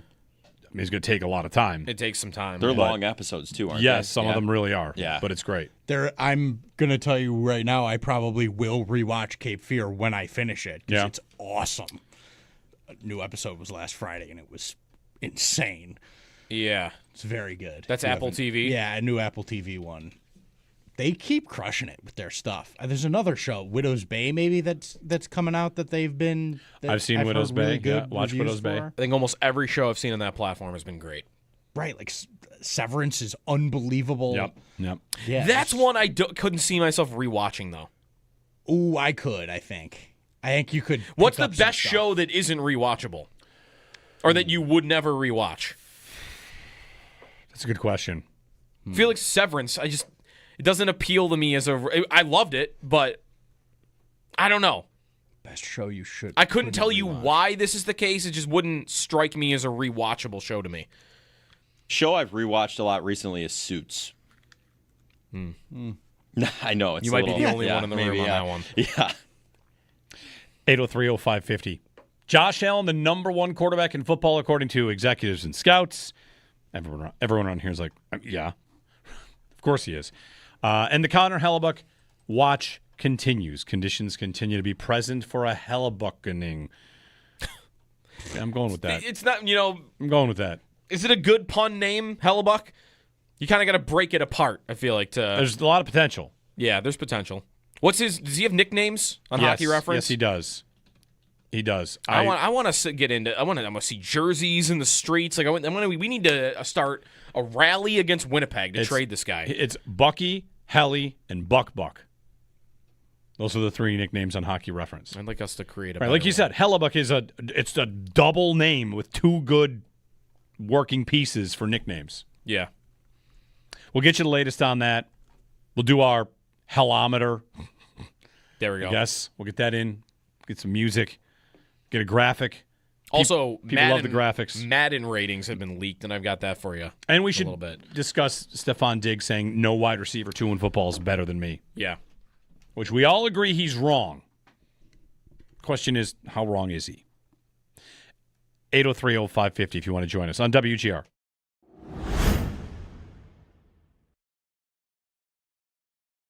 For more comfort.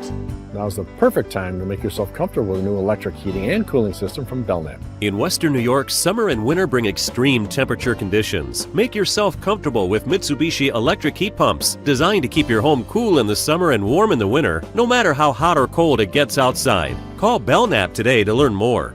I'm Gary Gorfel, president of Belknap. We work on your schedule. We don't charge more for weekends and evenings. That's why we say, Give Belknap a ring.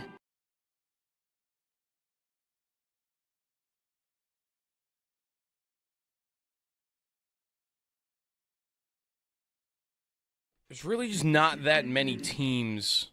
It seems like 3 would be your max. I mean, we have 2, Buffalo, Yeah. Carolina, and then, again, mystery team, if it is San Jose. I'm surprised we haven't received a mystery team report. Yeah, just going through who the starters are around the league, how many teams would think, okay, yeah, we could use an obvious upgrade in goal. I mean, I guess anybody could do that with Hellebuck because he is an upgrade over pretty much anybody in the league almost. But how many teams out there are going to be desperate, not desperate, just actively looking for a deal like that right now? Like for the Sabres, to me, it makes sense. But like the Red Wings aren't going to be out there doing this move. He's from there, right? But Tampa's not doing this. Montreal's not doing this. Like I'd have a tough time picking out a lot of teams that, like, if I put myself in their shoes, yeah, it would make sense. Even San Jose. Like, okay, yeah, Hellebuck makes you better right now, and I could get behind that to some degree, but you have a really talented young goalie that was picked 11th overall that's 24 years old and just got his first full season in the NHL. I'm moving off of that already. That's very different to me than I'm going into year 5 with Luukkonen, and it's been a roller coaster.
just a follow-up question from earlier. It was Skelosaurus that won the Champions Cup at Hot Wheels Monster Trucks on Saturday morning. I can't speak for Saturday evening or Sunday. There's 3 shows.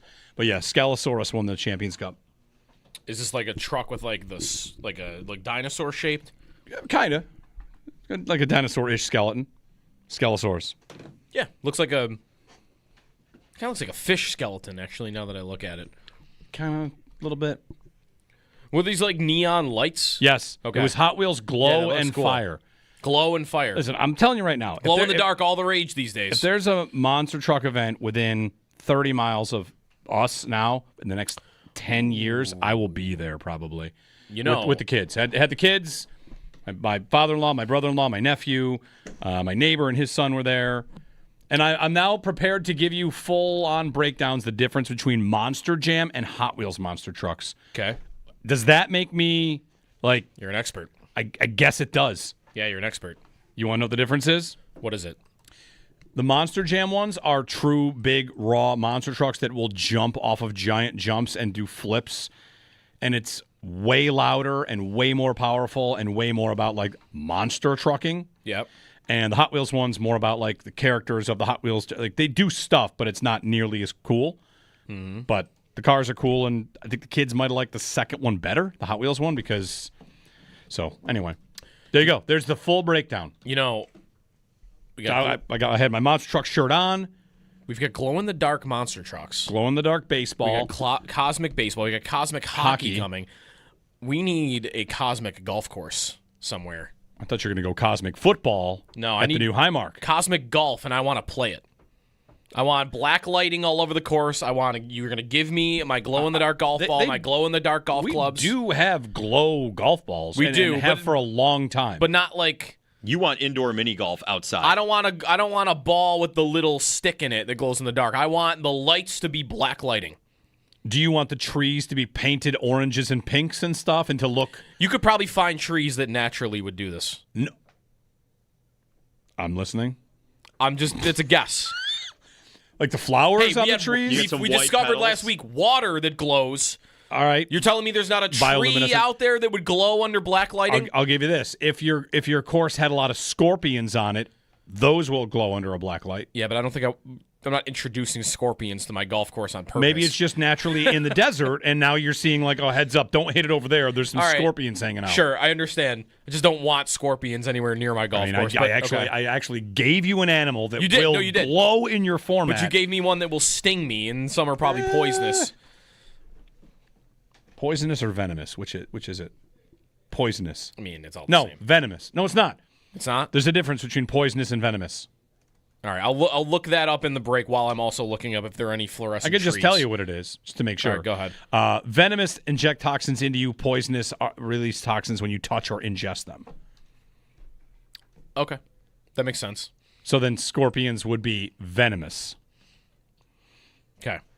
This has not been World Cup of Joe. It's just facts about potential glow-in-the-dark golf. All right, 803-0550. Jeremy and Joe. On the Madden ratings leaked, and Josh Allen is the number one quarterback in football, as everyone expected from NFL scouts, GMs, and executives. Join us on WGR.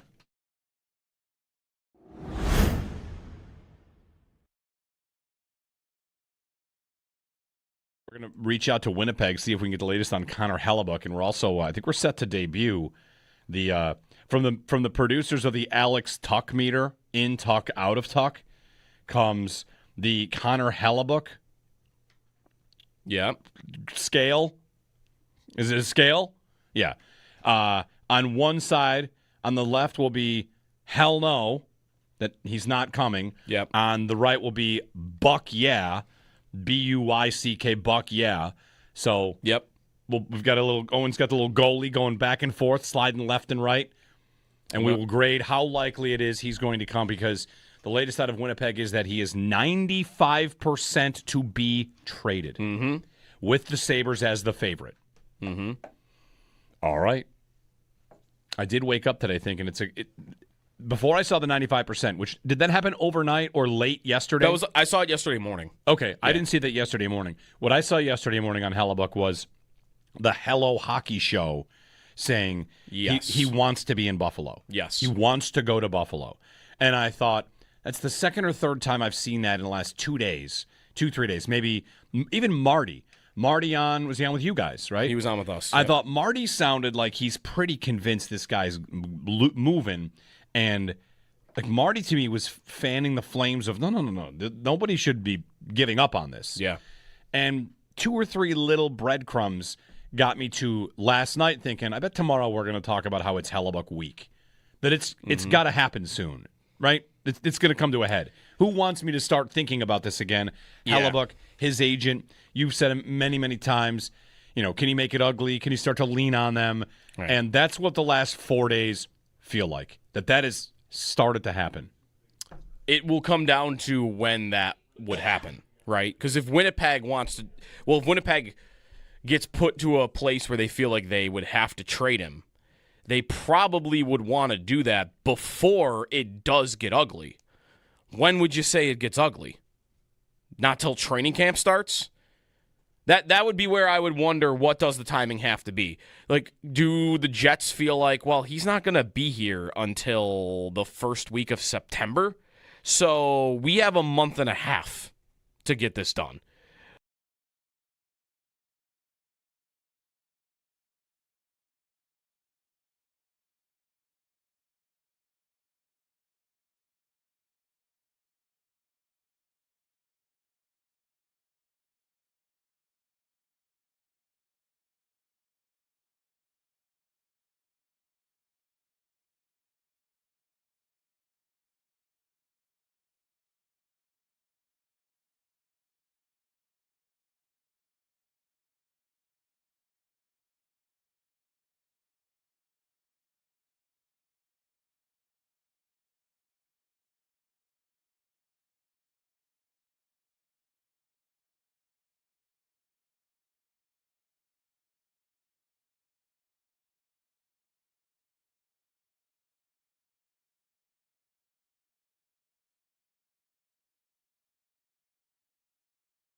We're into the semifinals in the World Cup after England beat Norway 2-1 and Switzerland fell to Argentina 3-1 over the weekend. Tomorrow, France takes on Spain at 3 and England takes on Argentina at 3 on Wednesday. Peyton Krebs has his arbitration date. Per Puckpedia, it's set for August 1st. And also, David Pagnotta reported over the weekend that Connor Hellebuck wants to come play in Buffalo. Around the NFL, ESPN's Adam Schefter reports that free agent cornerback Terrion Arnold took a physical in Houston last week. The Athletics' James Boyd reports Colts quarterback Daniel Jones is cleared to do everything ahead of training camp.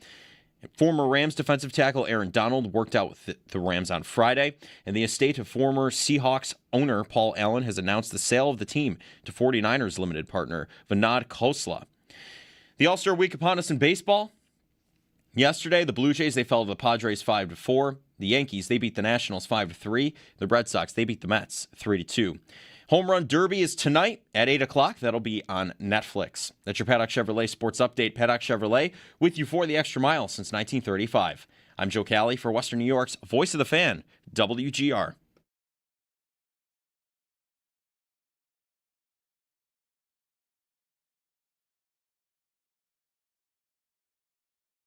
It's the same script, and it's like over. And we just, that position, it's like I almost want to, like, the psychology of receiver. You're going to catch 110 balls this year, okay? You're 17 games. You're a great receiver. You're going to catch 110 balls. One game you're going to get 11, and one game you're going to get 3. And the next game you're probably going to get 11, then you're going to get 3. I can't have you like the happiest guy in the world when you catch 11 or the most miserable guy on the team when you catch 3. We got to look at it over the course of the year. You got to sustain, because it is a lot of emotional energy that you put out to that position to go, come on, we got it. Come on, stay locked in. Let's go, because I need you. Come on.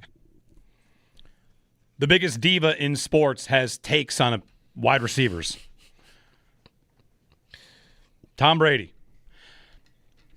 Speaking of receivers, I have a. You ever do a thing where you have a tweet loaded in the hopper and you're like, I don't know if I want to send this. Mm-hmm. We used to do a segment called Tweets I Didn't Send. Good morning, Jeremy and Joe. Owen's here. Joe Kelly's here. I got like a tweet that I'm just not going to fire off, but I'll just say it here. It doesn't mean I don't stand by what it says. It's a little bit of an obvious point, but sometimes if you tweet it, it's in like the printed version almost, and it's more official, and people can. It's just this.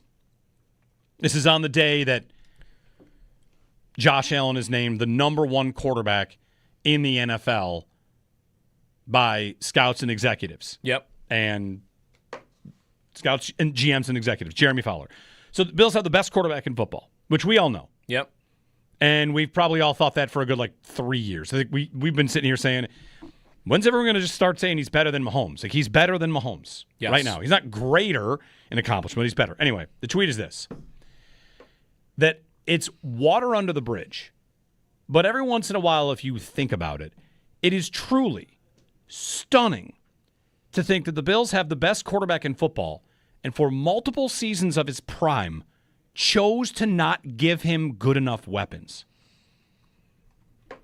Mm-hmm. It's just really kind of crazy that all happened. Mm-hmm. That's all. Like I said. Almost on purpose. By design. By choice. Like, sure, they've liked Keon Coleman to probably be better than he was. Sure. By choice. By choice, the best quarterback in football's team is like, nah, we feel like you don't need the help. And years of his prime, not rookie season, missed out. Like, at his best, multiple times, nah. The good news is that situation has been, I think, adequately addressed. Perfectly, I don't know, maybe not. But it's just kind of wild. Like, multiple years sunk to that. So anyway, seeing Josh up there as number 1 had me thinking that. That's all. I think that's part of the reason why also he was, well, it was cited as a reason by one of the, was it a GM or was it a coach that had a comment about that? But it was basically that he's cut down on turnovers the last couple of years. And, yeah, it was a coach. It was a coordinator in the NFL who had one of the votes on who the best is. And he said, look who he was throwing to. His wideouts weren't great, but he made it work, brought out their best. He elevates the people around him clearly. Is that true, by the way? He brought out their best? I'm not saying that this is any indictment on Allen. It's not like, though, it's really, that makes it sound like you've brought the bargain bin receivers here, and then they've come here and had the glow-ups and had the best seasons of their careers. That's really not been true of anybody, except for Shakir, you might say. Like, who else is having their career highs in this offense at that position the last couple of seasons? It's not happening, right? MVS has lows, career lows when he comes here. And Amari Cooper sees his numbers go down when he... it's more common, Curtis Samuel's injuries, but it's more common in the last 2 years that guys will come here and have the worst season of their career than the best season of their career. And I don't think that's an indictment on Allen at all. But that is, again, a point being made. Like, one reason why did he win MVP 2 years ago? It wasn't because of his stats. It was because, people think he didn't have anybody. Right. You did it without anybody reputable at receiver. Yeah. Crazy. And now, hopefully, they have one that's reputable. I mean, not star, not all pro, not even maybe Pro Bowler, but reputable.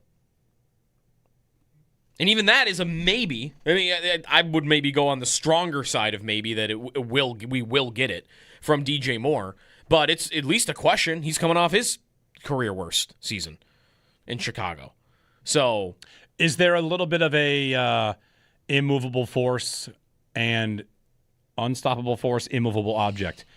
Because what you're talking about who he the conversation is that Joe Brady does not elevate receivers. In fact, they come down. Josh Allen does, and they're working together here. So, like, who wins? Maybe an unencumbered Joe Brady does raise a receiver if, in fact, he has been encumbered. Yeah, I remember looking at this list right around when they were considering hiring Brady or who they were going to bring in. And objectively, you can look at 6 receivers that under this offense in the last two and a half years played the worst football of their career in this offense. Diggs, Cooper, Samuel, Elijah Moore, Gabe Davis, and MVS. Now, there are factors on those guys, that injuries, and like there are excuses for it, but it is true. And what I would hope with Brady now having the whole total control of everything and bringing DJ Moore in is that it will go back to what it was under Dable, which was the opposite. Diggs, glow up, best seasons of his career. John Brown, Cole Beasley, Robert Foster, go down the list. How many guys had the best football they've ever played when Brian Dable was the coordinator and Josh Allen was the quarterback? There's a list, and I want to fire that back up again. And I would be hopeful that because Brady has now got total control of everything, and maybe they're going to throw the ball a little bit more, and maybe Moore's presence will be good for others, that we can get that going again. Because I don't really feel like it's happened in those last 2 seasons. James Cook, it's been true of the running back. It's been true of the run game. That's where the value has really been, and Allen's impact maybe on others is his run game has developed into the best in football. And I think it would be more valuable to them in the playoffs if that was true of DJ Moore or it was true of Skylar Bell, whoever. Yeah. Bell will be interesting to watch at training camp. I know it's not really a positional battle, and I don't think he can depth chart his way above Coleman at camp. It would be, I'll say this, it would be one of the best possible things that could happen. And that's actually not a shot at Coleman, even though it might sound that way. But if the kid they drafted was immediately so good that he was put in position to contribute more than the guy that they are very sunk cost on, I think that'd be an incredibly positive development for Bell. I don't expect it. I also don't think that means like Bell's no good or that Coleman has to completely be useless this year. It's just of all the offensive things to watch, like the line, returns, left guard, we'll discuss. But in 16 days, if Bell had a camp where it was like, I think he might get more on the field than we have been anticipating, guys, like I would view that as positive. I'd want to be. I don't think it's crazy to think he could offer them more. I don't think it's crazy. Correct. I'd want to be open to it. I'd want to be open to. In fact, I would be rooting for Bell to come in. And you know what that would mean to me? That would mean he got underdrafted because of where he played more than how good he was. Because do people know how good his stats were last year? Unbelievable. I mean, again, he was playing at UConn and not playing the greatest competition. But in college football last year, he was 4th in receptions with 101. All of college football. 4th in receptions with 101. 2nd in yards with 1,278. And 2nd in touchdowns with 13. Excuse me, 3rd in touchdowns with 13. Like, he was top of college football last year in production. And if you told me he's just wowing at camp and he's surpassed Coleman on the depth chart, that would mean to me, okay, he got drafted because of where he played, and that was dumb. Well, it would tell you he should have gone higher. I think it might be 2 things. And I feel like Coleman has a couple things working against him. He's got a couple things working for him. I'll say, like, I am not writing off his ability to help this team. I'm not doing that. But the way they talked about him, every chance they got a chance to talk about him, Joe, is it a true meritocracy? Or does Coleman have a spot? I think they have to be done with it. They've given him a spot, but that's what without earning it for 2 straight years. I know, and here they've dug in further on it. So half of what I mean when I say if Bell were to somehow surpass him, I really don't think it could happen at camp. I think it'd be halfway through the season. We're just seeing it on the field. Maybe that happens, maybe not. I'm whistling through a lot of these wide receiver takes because I want to keep things calm on Bell. I think they'll bring him along slowly. If they can't stop him from being good, that'd be great. He wins on the outside. He's versatile enough. He gives you good speed. He might not be able to block like Coleman, but if he were to show them, like, hey, all that stuff you said in the offseason, you're going to have to kind of ignore it because you've got a guy that's just better. He's just better than him. I think you've got to be open. Then again, you've got to be willing to treat. It's not like Coleman is even in year 2. It's year 3. How long can you just say, he's got a spot no matter what? I don't know. In fact, they never should have said it, but they said it 20 times. But were they saying that because they were trying to grab a third-round pick out of somebody? No. They've said it after the draft. They said it every time they've been asked. And again, it was one of the first things Brady said. The best thing that ever happened to him is me. That's okay. Okay, that is believe it. There's belief in a kid, and then there's you've kind of stepped outside of we don't care where you drafted. We only care if you are the best player. Who are the best players? You'd want to say that if Davison Igbinosun is better than Max Hairston, he plays. Right. Regardless of draft slot, whatever. Or that's how it kind of it's supposed to be. Christian Benford played over Kyrie Elam. Right. That's how it's supposed to be. As a 6th-round pick, right? And that's largely been how they operated under Sean McDermott. Right. It wasn't with Coleman, though. No, it wasn't. He was given the spot. And, you and I were at camp last year. People have heard the refrain a lot. It's whether it's just we disagree. I did not, and I say this a bunch of times, I'll say it until we get to camp this year. I did not go to camp last year and think Keon Coleman had a great camp and everybody saw it. I don't remember that happening. It feels like every time somebody says that, I think, where? Yeah. On what? One of the stories of camp last year was that receivers were not getting open. That was a story at camp. So in the season, it was not that big of a surprise. And I'm sure this year he's working hard. I'm seeing videos online. I like that he's working with Stevie Johnson all the time. I give the kid a lot of credit for persevering through it and going for it. I'm not out here to be a hater. I'm just it feels like a lot of character arc stuff for a guy that probably is what he is. And, is the light going to go on? He's just going to start winning in different ways or getting open, or they're going to put him in the right position. That's what I was going to ask. That's another spot. I'd be more open to, and won't we get this to some degree? I'd be more open to, the light is going to go on because we're now playing him in the spot everybody said he should play when he came into the league. Yeah, because now it'll be more and Palmer on the outside, and we'll get sets or formations or position, whatever, groupings where this package includes Coleman in the slot instead of Shakir. Right. Listen, Keon Coleman on a wide receiver screen instead of Shakir is not necessarily a bad thing. I know Shakir's great after the catch, but Coleman is too. That's one of his strengths. So, anyway, receiver chatter. Has Jeremy Fowler done the NFL's top 10 receivers? I think they did do it. I think they did it. Quarterback is probably the last one they did. The other thing you're doing if you're Bell or you're Coleman or anybody is, aren't you also holding off Brandon Cooks, who said, I want to be in Buffalo? Yeah, they've talked since March. They've been in contact. That could be Bell. If Bell shows up to camp and it's he does look like a rookie. And I don't know if this guy's going to be ready to contribute right away. Does it have to take both of them, though? Not doing what you want? Do both of them have to look like not really ready for the season before you would sign Cooks? I think so. It's the only way there'd be room for him, right? I think so. It wouldn't. If one of Coleman or Bell looks like we can count on this guy going into the year, then you don't need Brandon Cooks. Put it this way. If we did former Bill, future Bill again this year, which if you want to, we can do that. I think we could do it. It was fun. Yeah. It was kind of a McDermott thing, but maybe it's a Bean thing too. Would Brandon Cooks not be the number 1 pick? Yeah, he would. If the season started today, all right, from this day forward, player most likely to be brought back on the roster at some point or practice squad at some point, like former Bill, future Bill, I think Brandon Cooks should be the number 1 pick. Likely to need help, injuries, whatever. It'll happen. Somebody, gets dinged.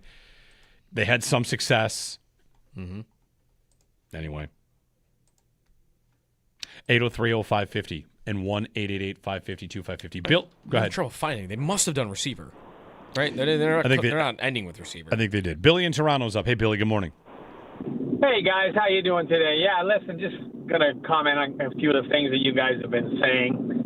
Yeah, no question about it. Josh Allen, or I'll throw Joe Burrow there, 1 and 1A, although I'll lean our guy. But, yeah, I don't believe that the guy in Kansas City is the number one quarterback in football. I never believed that. I don't care how many championships he had. He had been. He definitely was at one point. I don't think he currently is. Yeah, and I think he can get back there. But, if we're being honest about like where it is now, I just don't think so. Yeah, but I think they figured him out. You take, I love a quarterback that if you take the run away from them, they're still great quarterbacks. Well, he never had the run before. Even when he was great, they've never had the run. Who? Kansas City's never had a good run game. No, I'm talking about a running quarterback. Yeah, you're saying you take away the run from them. You're like their ability to run. They're still great. They don't do design runs. Right. When they run, it's Mahomes scrambling because no one's open on a pass play. That's what I'm talking about, guys. The league has figured Mahomes out. Oh. You take the run away from him. You don't let him run with the football. That's not been true. Whatever. I mean, we're sitting here agreeing with you that he's not the best right now. That's never been. I don't know if he's ever had a season where he's only been good scrambling. I don't think that's accurate at all, personally. No, I'm just saying he's a better passer when he's a better scrambler. That's all I'm saying. And to go back to the shows, you guys kind of were breaking me up about the, when COVID hit and there was no sports on, I started watching stuff that I never watched before. And the movies, and the two movies that I go back to, and I'm so glad I watched them, was the Hangover just breaks me up. I mean, I watch it every time it comes on. I don't see it much that often, but my favorite, and I don't care what's on, I'm going to watch them, is those Oceans movies, 11, 12, and 13. And I'm glad they're coming out with 14 this year, so I can't wait to get back to... There's Oceans 14 is coming out? Oceans 14 is coming. It's in development. All right. Good. Yeah, and lastly, guys, just about Connor McDavid very quickly.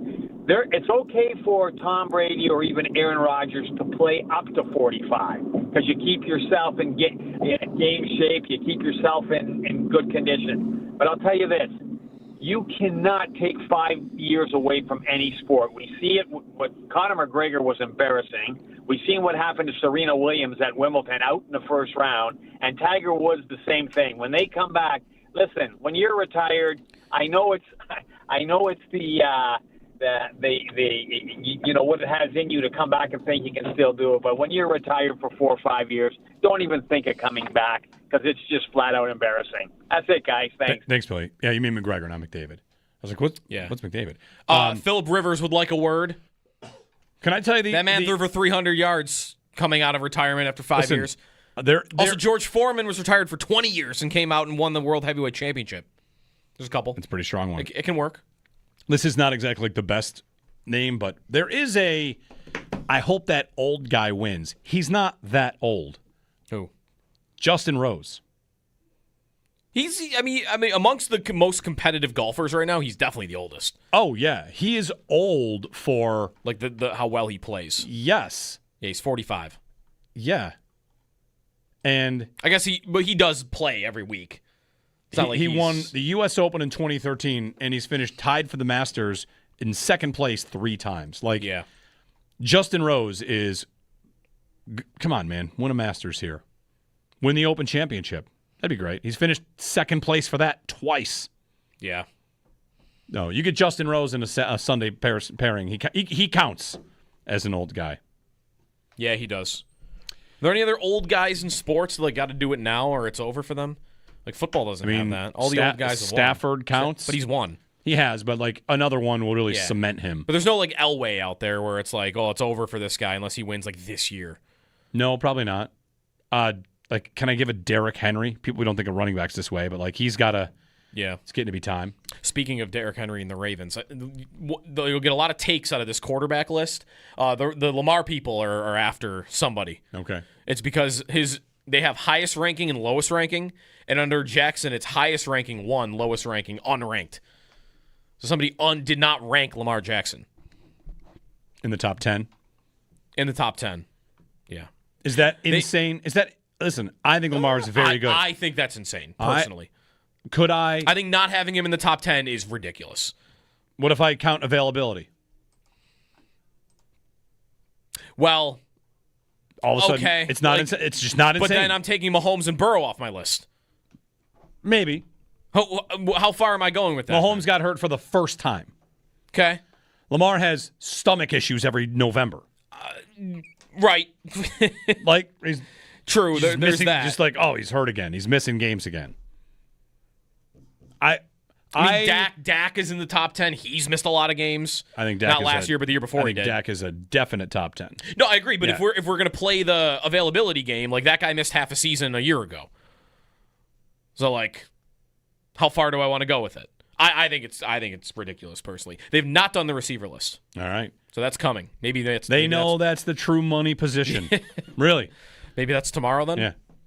Chase 1. You think Chase 1? Chase 1. Jefferson 2. There are 2 99s at receiver in Madden this year. It's going to be Chase. Chase is 1. You don't have to think too hard for the other one. I mean, Jefferson's the obvious. Nope. Lamb usually gets close. Nope. It's Puka. Nope. It's not Puka. Puka's 98. Puka had the disrespect. Puka had a perfect route tree Where is from Jefferson? Matt Harmon's latest. Who am I missing, guys? Jefferson. Is this very obvious? It's obvious. I'm Johnny King receiver over here. Where is Jefferson? Who's the other one? Jefferson's a 94? That's ridiculous. JSN. Oh, duh. Yeah. My guy. I got the top 100 Madden ratings. There are 2 Bills. Josh Allen, James Cook. Want to guess their ratings? Josh Allen's a 99. Correct. He's one of 2 quarterbacks with a 99. The other is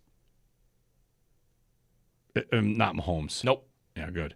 The other is Sam Darnold. No. The other 99 is Burrow. Nope. Stafford. Nope. Who? Oh, you did. Sorry, Stafford. I was so convinced you wouldn't guess Stafford that I just I had the note lined up before you even said anything. Can we just give Matthew Stafford a lot of credit? Like, hey, these 2 guys are both 99s. Really? What are their games like? Well, one of them can run like a gazelle and leap over grown men, and the other won't run a yard forward. Yeah. That's pretty good. His back creaks when he drops back to pass. His over-under for rushing yards in games is 0.5 every week.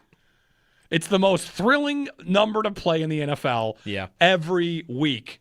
This guy really does whatever he wants out there. The other one can't move. He might as well have ankle cuffs on, and he's still ripping the ball everywhere. He had 1 yard last year. What is Stafford's speed rating? You have those? Oh, I don't have that. Okay. I can't wait to get into the full rankings. Like Josh Allen's speed, 90. Matthew Stafford's speed, NA. It doesn't even apply. By the way, there are 2 other 99s. 2 other 99s. You want the positions? Myles Garrett, 99. Okay. And so you got 2 quarterbacks, 2 receivers, a pass rusher. I think the NFL. I think Madden's going to want to go for some street cred here and put an offensive lineman at a 99. No. Oh wow, that's a good way to get love. Penei Sewell, 98 is the top lineman. Hate to see that. All right, the other 99 is going to be a running back. Nope. Tight end. Yep. Bowers. Nope. Kittle. Nope. Who? I mean, didn't he set the record last year? I think he set the record for tight end catches last year. McBride? McBride. Okay. I didn't realize he'd be thought of as a 99, like really productive player, but have you taken a look at his stat line from last year? I have. A lot of 169 targets. Yeah. 126 catches, 1,200 yards, 11 touchdowns. Do you know, I mean, he's buried in Arizona, so he won't become a star, but he's incredible. Do you know how many pieces of fantasy football literature have been written about now's the time to sell McBride? I know, and anywhere I have him, I'm like, I don't even care. I love the player so much. I'm like, I'm going to let that's logical. Sell him now. No. I'm not doing it. It's even if there were a regression to the mean, everyone's favorite term, he'd still be tight end 3? That'd be 2 years ago. We need 111 catches and 1,100 yards. Right. Yeah. He's great. And they're going to throw the ball all the time because they're going to be terrible, right? I'm assuming. When we get back, let's get to our hellometer. Holometer. I feel like I want to work on that name. I think it's pretty good. You like Holometer? The Connor Hellebuck. Unless you want to do something with the buck part. Owen's going to slide Hellebuck left and right on our graphic on YouTube. So fast it's going to look like he's saving pucks coming his way. We'll decide how likely it is Connor Hellebuck is traded to the Sabres, and we'll update it throughout the course of rumors because the weekend brought a good amount of them. So hang with us. We'll get to that here on WGR. There was a follow-up quote tweet from NFL analyst with fantasy points and ESPN. Zane Donani had this. Underdog as well, FFPC. There's a strong belief the Bills could go more pass-heavy now that Joe Brady's in charge of the whole operation, is what he said. Which is kind of a little bit of Orlovsky there. The Bills have 5 wide receivers, something that maybe he might not have thought before. Mm-hmm. And I thought about this. Is like, do you have a belief the Bills could go more pass-heavy this year out there? Most would. I'm not disputing this claim. I do. Right? I do. Yeah. And Zane Donani also, there's a strong belief the Bills could go more pass-heavy. I think that is rooted in 2 things. 1, something will be changing, right? Mm-hmm. We believe something will have to change. Okay? 2, it is impossible to think it would go the other way. Correct. It's not going the other way. They're not going to go more run-heavy. It would be insane. It would almost be impossible, too. They've been very run-heavy. Yeah. So the belief out there that they could go more pass-heavy, to me, is like, yes, I think that's a universal belief because there are 3 options. If we're just looking at run-pass balance, they could run more, no chance, be the exact same, very possible, but we think something's going to change, so pass heavier is the likely landing spot. Right. The question would be, how much? Are they going to go back to the top of the league? Are they going to go to the middle of the league? I think it could be a lot. I think it could be to the point where they are. I imagine they're not going all the way up to like number 1 or number 2 in this department, but could they enter the top 10 in how often they're throwing the ball when they're in a neutral situation? I think that is... because it's hard for me to figure out the math of it otherwise. Like, the Bills have 56 vacated targets from last year. That is not a lot. That's painfully low. That Gabe Davis, Elijah Moore, Brandon Cooks, if he doesn't re-sign, he said he wants to, and Curtis Samuel. Like, that is 56 targets that you have available from last year. Well, who is either going up and who is coming in? DJ Moore, immediately, without getting to anybody that was already on the team, is getting the ball more than 56 times this year. He's getting the ball thrown his way probably double that. So already I'm finding a way to make those numbers work. And then if Dalton Kincaid is any more healthy than he was, he's getting more than 49 targets, right? He wasn't even throwing the ball 50 times last year. So just off of those 2, that's 150 more targets thrown than last year just through to those 2 individuals, and that's almost conservative for them. Where are those coming from?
All right, good.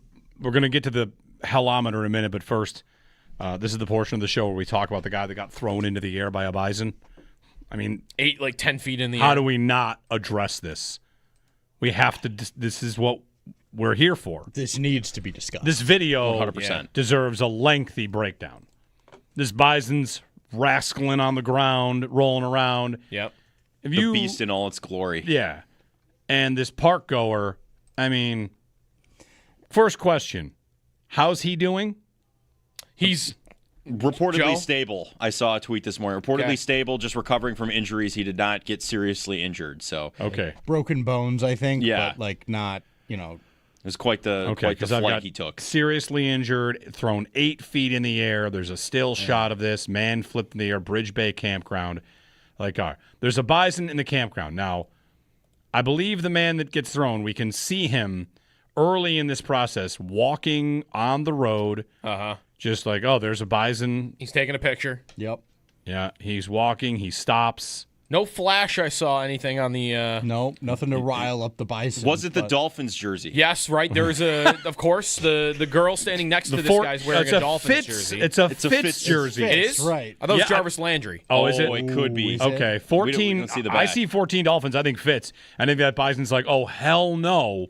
Not a Fitz Dolphins jersey.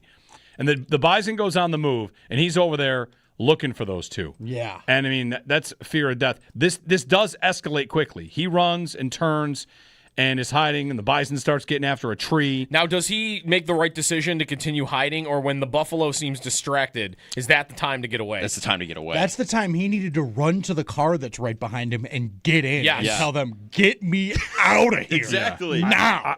I got to be honest. I don't. Does that person have the doors unlocked, though? Are they ready to go? They gotta be. You gotta be able to, like. I mean, you're watching it unfold. There's a bison that's about to eat me. You're in a small group of trees. I don't know. This guy's not this gentleman who is thrown in the air by the bison. Like, I don't think he's climbing a tree. No. I don't even know if climbing a tree is a good idea because that bison's gonna take down that tree. Yeah. There's a moment he gets away the first time, and then he's kind of hiding. Yeah, you're playing like one side or the other, and he starts to creep to the right, and the bison identifies that. He takes a peek. Yeah. I'm so glad he's okay because the still shot of when he's in the air and the legs out wide and like he's completely upside down. Yeah.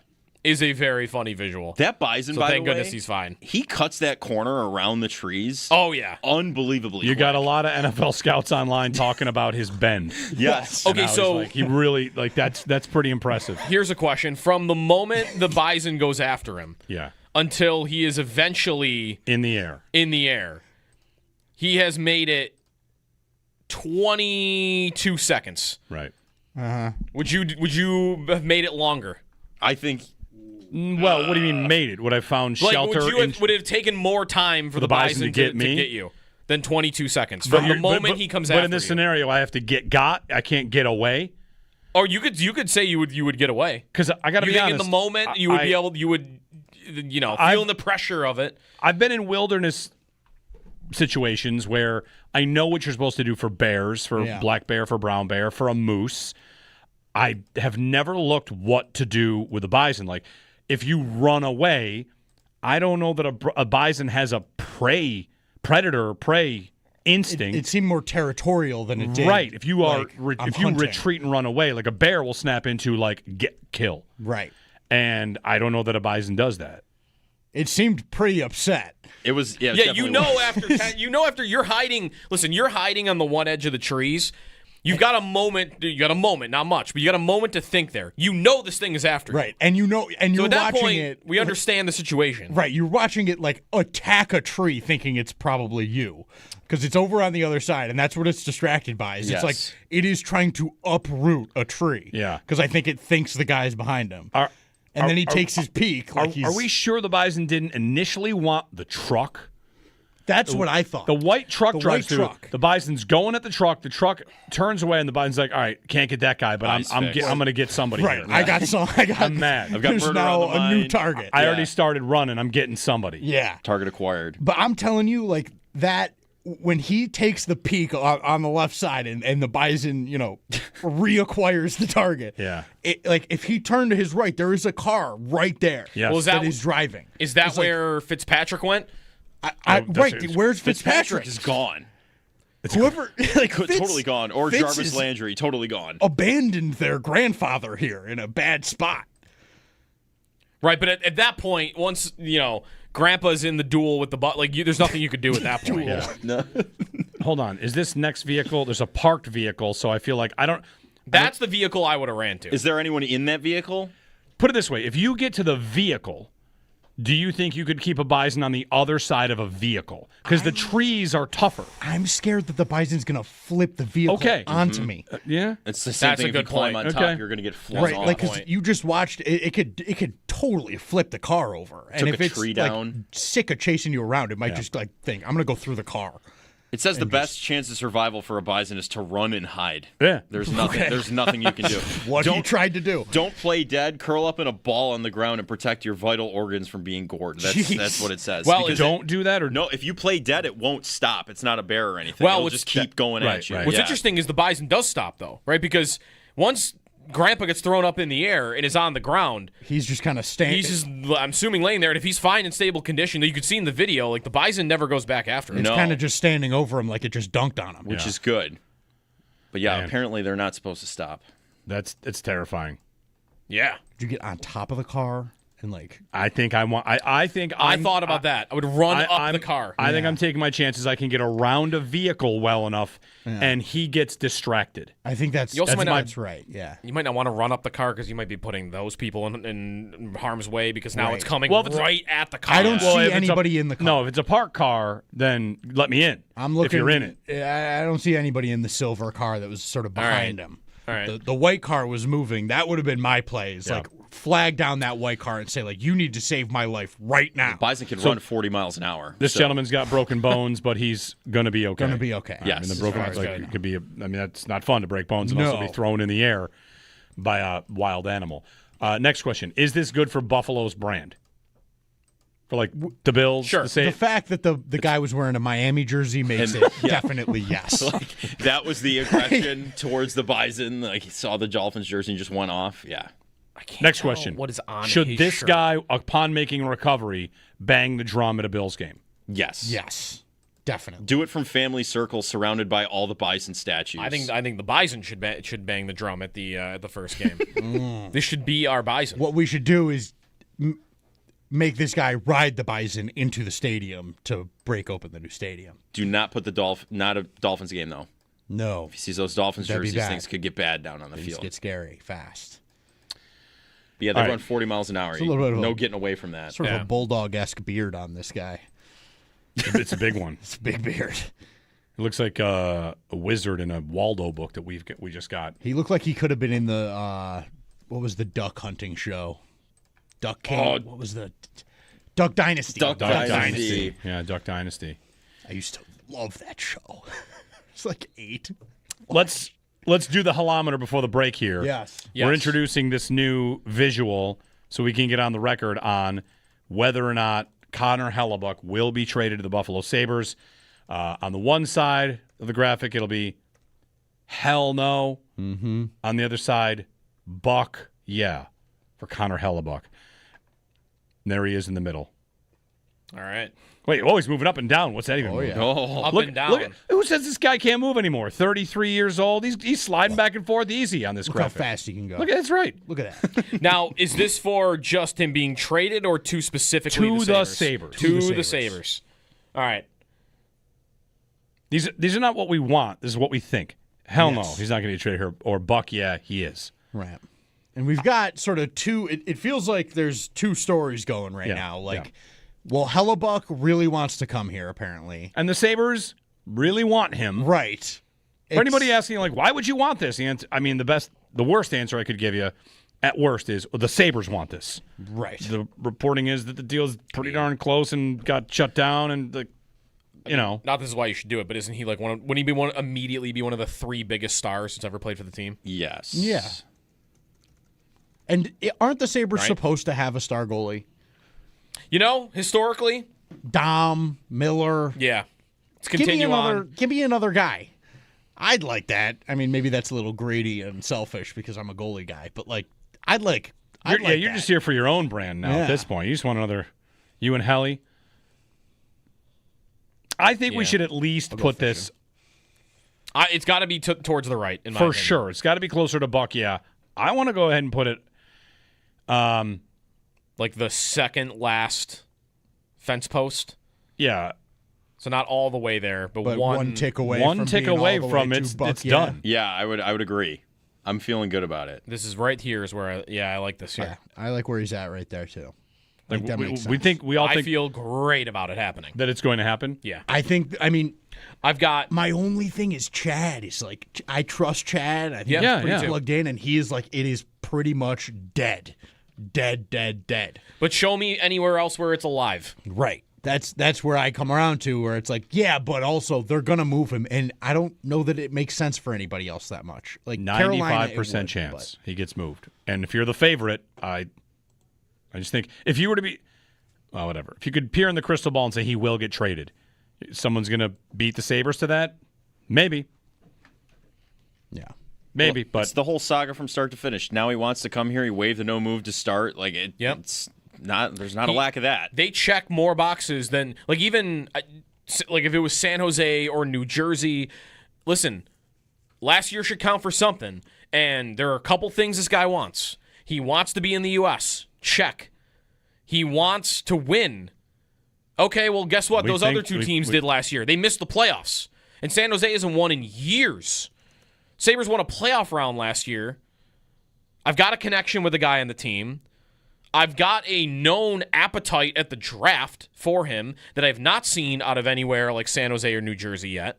So, yeah. The only thing I'd be worried about is the Luukkonen part of it. But otherwise, if he's getting dealt, you gotta give me the other team that checks more boxes than the Sabres box. Yeah. The outdoor stuff's one thing as well. There's a quote from Jack Hughes after the Olympics talking about, I tried to get him to come out and play goal in a practice in the offseason, and he said, no, I'm on my boat fishing. Yeah, we got lakes. He's a huge fisherman, and like, I don't know, we got good bass spots over here. Sat next to Tage at the Olympic the party. One photograph. After. Not saying this is how you make moves or trades or decisions, but it would really feel unfortunate for the Sabres to have finally got to a spot where a star says, I would love to come there, and them to not be able to get it across the finish line. Right. That would be a little tough to take. That would suck. That would suck pretty hard. But maybe next year somebody else comes instead. I do think it's going to happen. We also have Peyton Krebs' arbitration date. Yes. Yeah, August 1st. August 1st. August 1st. Got a few weeks. What's he going to ask for? $30 million. Like, I think at least the Jack Drury contract, which is $4.5 million. The first thing he should ask for is at least a nickname on Hockey Reference. I mean, he's Krebsy, right? Yeah. Mr. Krebs. Come on, Hockey Reference. Mr. Krebs. Throw Mr. Krebs. Yeah. Mm-hmm. Yeah. Psycho. Sometimes he's crazy out there. Yeah, anyway. We'll see. But if they sign Krebs, like, they have so many forwards. We did this one day when you weren't here. Like, put an opening lineup together and try to decide who the healthy scratch is. It's so hard. It's not. Yeah, it's not easy. Did I get to Zucker? No, I think Krebs actually was my guy. Yeah, and Like, my Krebs guy would was be- McLeod. And you're not healthy scratching a $4 million player. Well, then who you healthy scratching Zucker? He's a $4 million player. You healthy scratching Kulik? They love him. What about McLeod? Yeah, you healthy scratching a $5 million. You have to pick a $4 million player to scratch. Right. Or Carrick. But isn't he their fourth line center? Yeah. Yeah. It's either Carrick or you're picking a $4 million player or a good prospect that like Osland or Kulik that it would feel ridiculous And that to would feel scratch. so stupid to do. And that's if everyone's healthy, and the odds of that are maybe not great, but right. 803-0550 if you want to join us. This has been the Hellometer. We're putting him at very close to being a Buffalo Sabre. Yep. As soon as Chad gets on board. Come on, Chad. I know. Chad DiDomenicis of Expected Buffalo. I know he knows his stuff. He's too like, it's freaking me out. Don't you think every team would be taking that approach with Winnipeg right now? Could you do that though if you're like if you had a source and your source like it's dead? Be like, yeah, come on. No, I'm telling you it's dead. Well, Really, why don't you go in there and just like make it undead? Right. You know, come on, do something. You know it's Well, smart. Get in the there. only thing that would make it dead that you can't make it undead would be the Luukkonen part. Right, if they want a goalie, If it has to be and he says Luukkonen. no to Yeah. them. Wouldn't they be interested just as much in a Lion or even in Ellis? Ellis just got waived. Yeah. I mean, if I were them, I would not stop myself from making that trade because of the goalie part of it. No. Well, But it does change who you get back. I mean, Luukkonen has But some even Chad value said, like, here. so there would be hoops that have to be gone. Like, honestly, a hoop could just be, it's a little harder now because Luukkonen's not available to be in the deal. Right. And that would be, okay, let's say that's true. They're on his 5-team list. That can't be a part of it. You can maybe even get Winnipeg to want to do the deal without him in it. And then you still will have that extra layer of, we got to make sure we can move Luukkonen. Oh, We've got but you could somewhere. somehow. And Or I think so, but again, like part of my problem with even there being a big market and competition on Hellebuck is so many teams have their net figured out. Like, where are you sending Luukkonen? Maybe you send him to New Jersey, but who needs him as a starting goalie right now? It's not many teams. Most teams have done their thing in goal. Yeah. Luukkonen to New Jersey for Allen to Winnipeg in the package. See, that's what I mean. Like, but it gets a little like you got to do something like that, and that's a little tricky. Like, maybe the Devils don't like Luukkonen. Maybe, Florida's made their deals. Edmonton has made their moves. Who are you sending Luukkonen to if Hellebuck is here and he's not going back in the deal? And I also don't want to spend $13 million on goalie. So I just would need that answer if I'm the Sabres before I'm making the Hellebuck trade. That'd be a hoop. Let's jump through some hoops. Extendo Sports coming up. The Northtown Automotive Extra Point Show to follow on WGR. There's really just not that many teams. It seems like 3 would be your max. I mean, we have 2. Buffalo, Yeah. Carolina, and then, again, mystery team if it is San Jose. I'm surprised we haven't received a mystery team report. Jeremy Wood here for FanDuel Sportsbook. Going through who the starters are around the league, how many teams would think, okay, yeah, we could use an obvious upgrade in goal? I mean, I guess anybody could do that with Hellebuck because he is an upgrade over pretty much anybody in the league almost. But how many teams out there are going to be not desperate, just actively looking for a deal like that right now? Like, for the Sabres, to me, it makes sense. But, like, the Red Wings aren't going to be out there doing this move. He's from there, right? But Tampa's not doing this. Montreal's not doing this. Like, I'd have a tough time picking out a lot of teams that, like, if I put myself in their shoes, yeah, it would make sense. Even San Jose.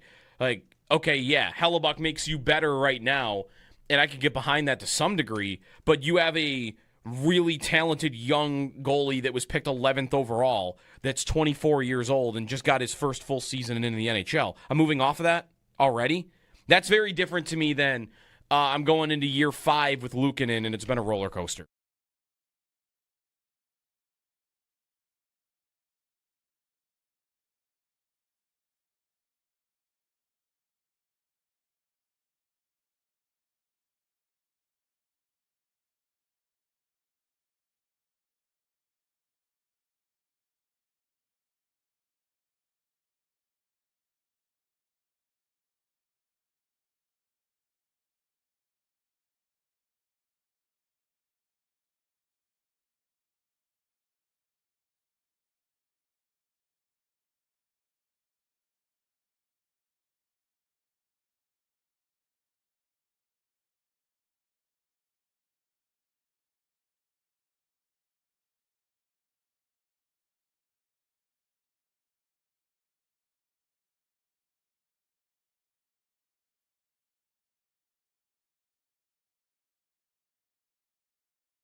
Joe, say what you just said, and then I'll tell everyone about Belknap. Lock of the century. We are going to have clips tomorrow of Nick Wright ranting about the league executives and scouts ranking Allen above Mahomes. Yeah. We'll dig into those tomorrow. 100%. We can expect those. Notice a rattle in your ducts or a rise in your heating and cooling bills? If you do, give Belknap a ring with 0% financing. The cost of upgrading to a high-efficiency dual-fuel heating system is a breeze. Learn more at belknapheating.com. That's belknapheating.com. Go green, save energy and money with Belknap. Schedule a free estimate on your new installation. Give Belknap a ring at 688-1728. For more comfort and less ka-ching, give Belknap a ring.